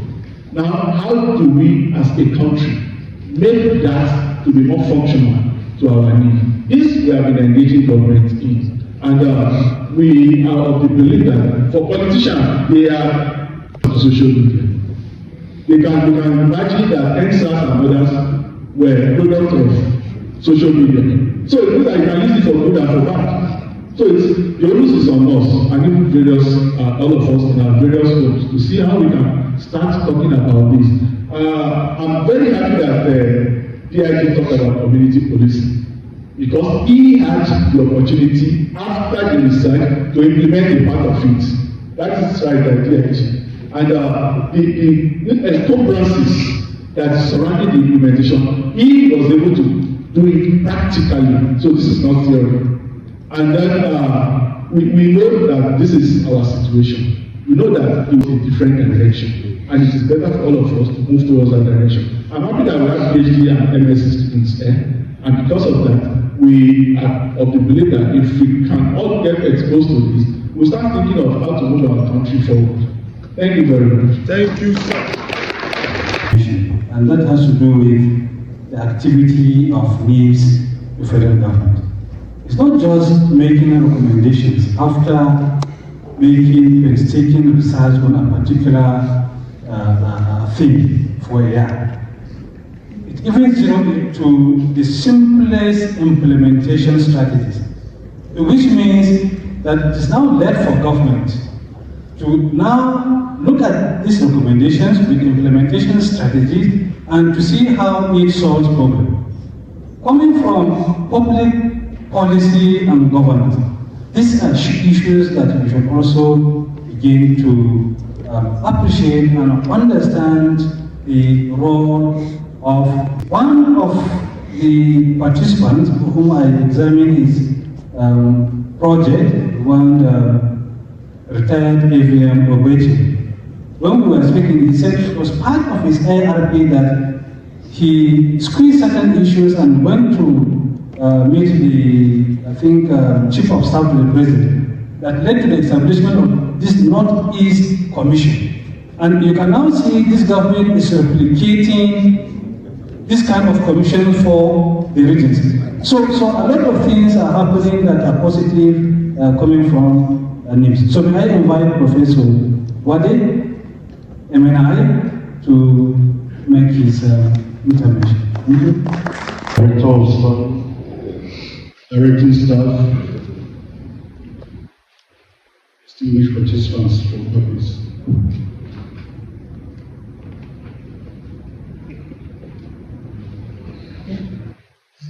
I'm here wearing 3 caps. These 3 caps, as I'm talking for 3 minutes. 3 caps, one as facilitator of this delegation. Secondly, as resource person. Thirdly, as an ambassador of NIBSS in and alumni. It means that I sincerely appreciate the almighty appreciation from the DG. But to say that in my small way of also facilitating this very aspect of coming to NIBSS, I appreciate the delivery here. Honestly, I feel very proud being an alumnus. And I want to say that what the directing staff have addressed with respect to the topical issue that you are here for is very, very rich. Very rich, and I believe that what you've heard from them will serve as, in fact, the greatest ingredients for your subsequent brainstorming that you'll be doing in the coming days. And I think that is one of the essence of coming here. I'm very proud with the way issues are handled, the history of NIBSS as you are told, and what they do, as well as the questions that you've asked. So the questions that you've asked, going down in my capacity too as an ambassador of NIBSS, I want to associate with the responses they are giving. When you see NIBSS from afar, you will really not know what it is doing. Except you come in, spend the day and interact. You can spend the whole day here without finishing hearing the story of NIBSS. We had a very engaging and rewarding session, which is what our hope, we hoped that this would be. Once again, I want to really appreciate the leadership of the artists for being here and for bringing this crop of students, both junior and senior, to our terrain. I want to most sincerely appreciate the faculty in particular, because I know that every minute sitting here has cost them a lot in terms of the work that they're going to get back to. Prof was saying that they should be resting. No, yes, they don't rest. Although they are not wicked, the Bible says there is no rest for the wicked. These ones are not wicked. They are just hard working. So they have a lot on their plate, and this is at this time that we are preparing for our presidential panel report to meet Mr. President. We are in the throes of so much marking and editing and all of that. So I want to really thank all of you for the time that you've taken to be here. I would agree with you that it's important to engage with up-and-coming minds in this particular area. I I want to thank you for the questions that you've posed. These questions are valid, and these questions are very, very important at a time like this. They indicate that understanding that public policy in particular is about creating value for the citizen. Each of your questions reflects that understanding that there is a need to create public value. But let us be clear, and this is important to be said. And I want you to know that one of the things that we operate in the National Institute is we operate under the principle of non-attribution, which means as a Chatham House rule, with anything that you say within the confines of this auditorium or this academic environment is sacrosanct and it's beyond censure. So it's important to state that NIPS and other think tanks like this can what we do is actually present policy recommendations, not policies themselves. We can present as many policy recommendations as possible until we are blue in the face. But if there is not a kind of governance culture that promotes the rule of law, adherence to the rule of law, and that sees leadership as a sacred trust for creating public value, then it's not really going to go anywhere. And I suspect the question around NIPS has been existing since 1979, and look at where we are, is simply a veiled way of saying that, well, we've been presenting all these policy recommendations. Why are we still where we are as a nation? It's a very valid question. It's a question to ask ourselves that in the National Institute constantly. We recognize that leadership is very central and the nature of leadership. So we've done a lot in trying to extend and expand our reach beyond the top echelon of leadership, and we've even gone down to engaging with local government. Year before last, we had a senior executive force 44 2022 that looked into key policy recommendations to government about the need to see local government autonomy as a critical pathway to national development. And that is why we had this particular government coming in and trying to strengthen local governance. And we hope that even more will be done in that direction. Until we begin to understand that the litmus test of a country's governance culture begins at the bedrock of the local government, we are also not going to go very far.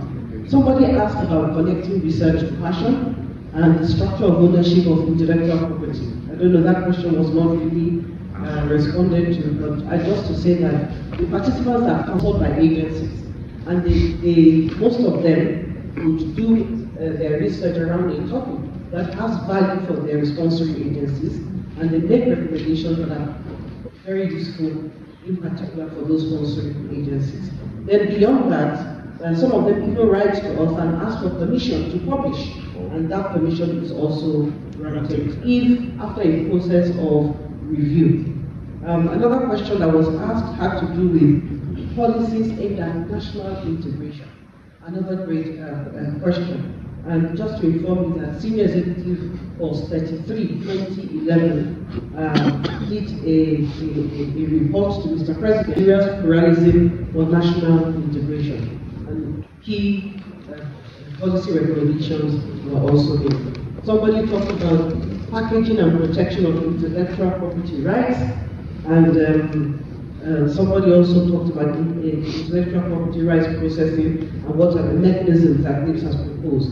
Now, we don't really deal at the tactical level when it comes to making recommendations. We are at the strategic level.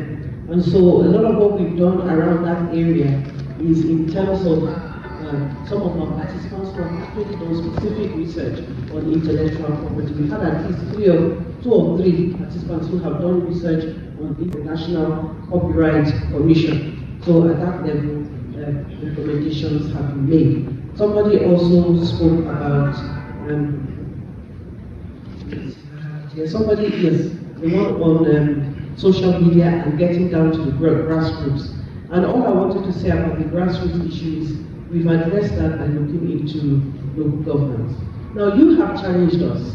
I would like to wrap up by challenging you. Thank you. Before I do that, I want to assure the DG that your asks you represented to the DG, will be always presented will be presented to the DG, and I want to assure you that especially around the issues of short consistence, one of you here was on our policy strategy and leadership course. You are welcome back home. And we've had up to 100 people, we've had courses on over 100 people, so they're not too many for us to handle. And we'll be very happy to partner with you in providing both some of the courses we already have, policy strategy and leadership course, the youth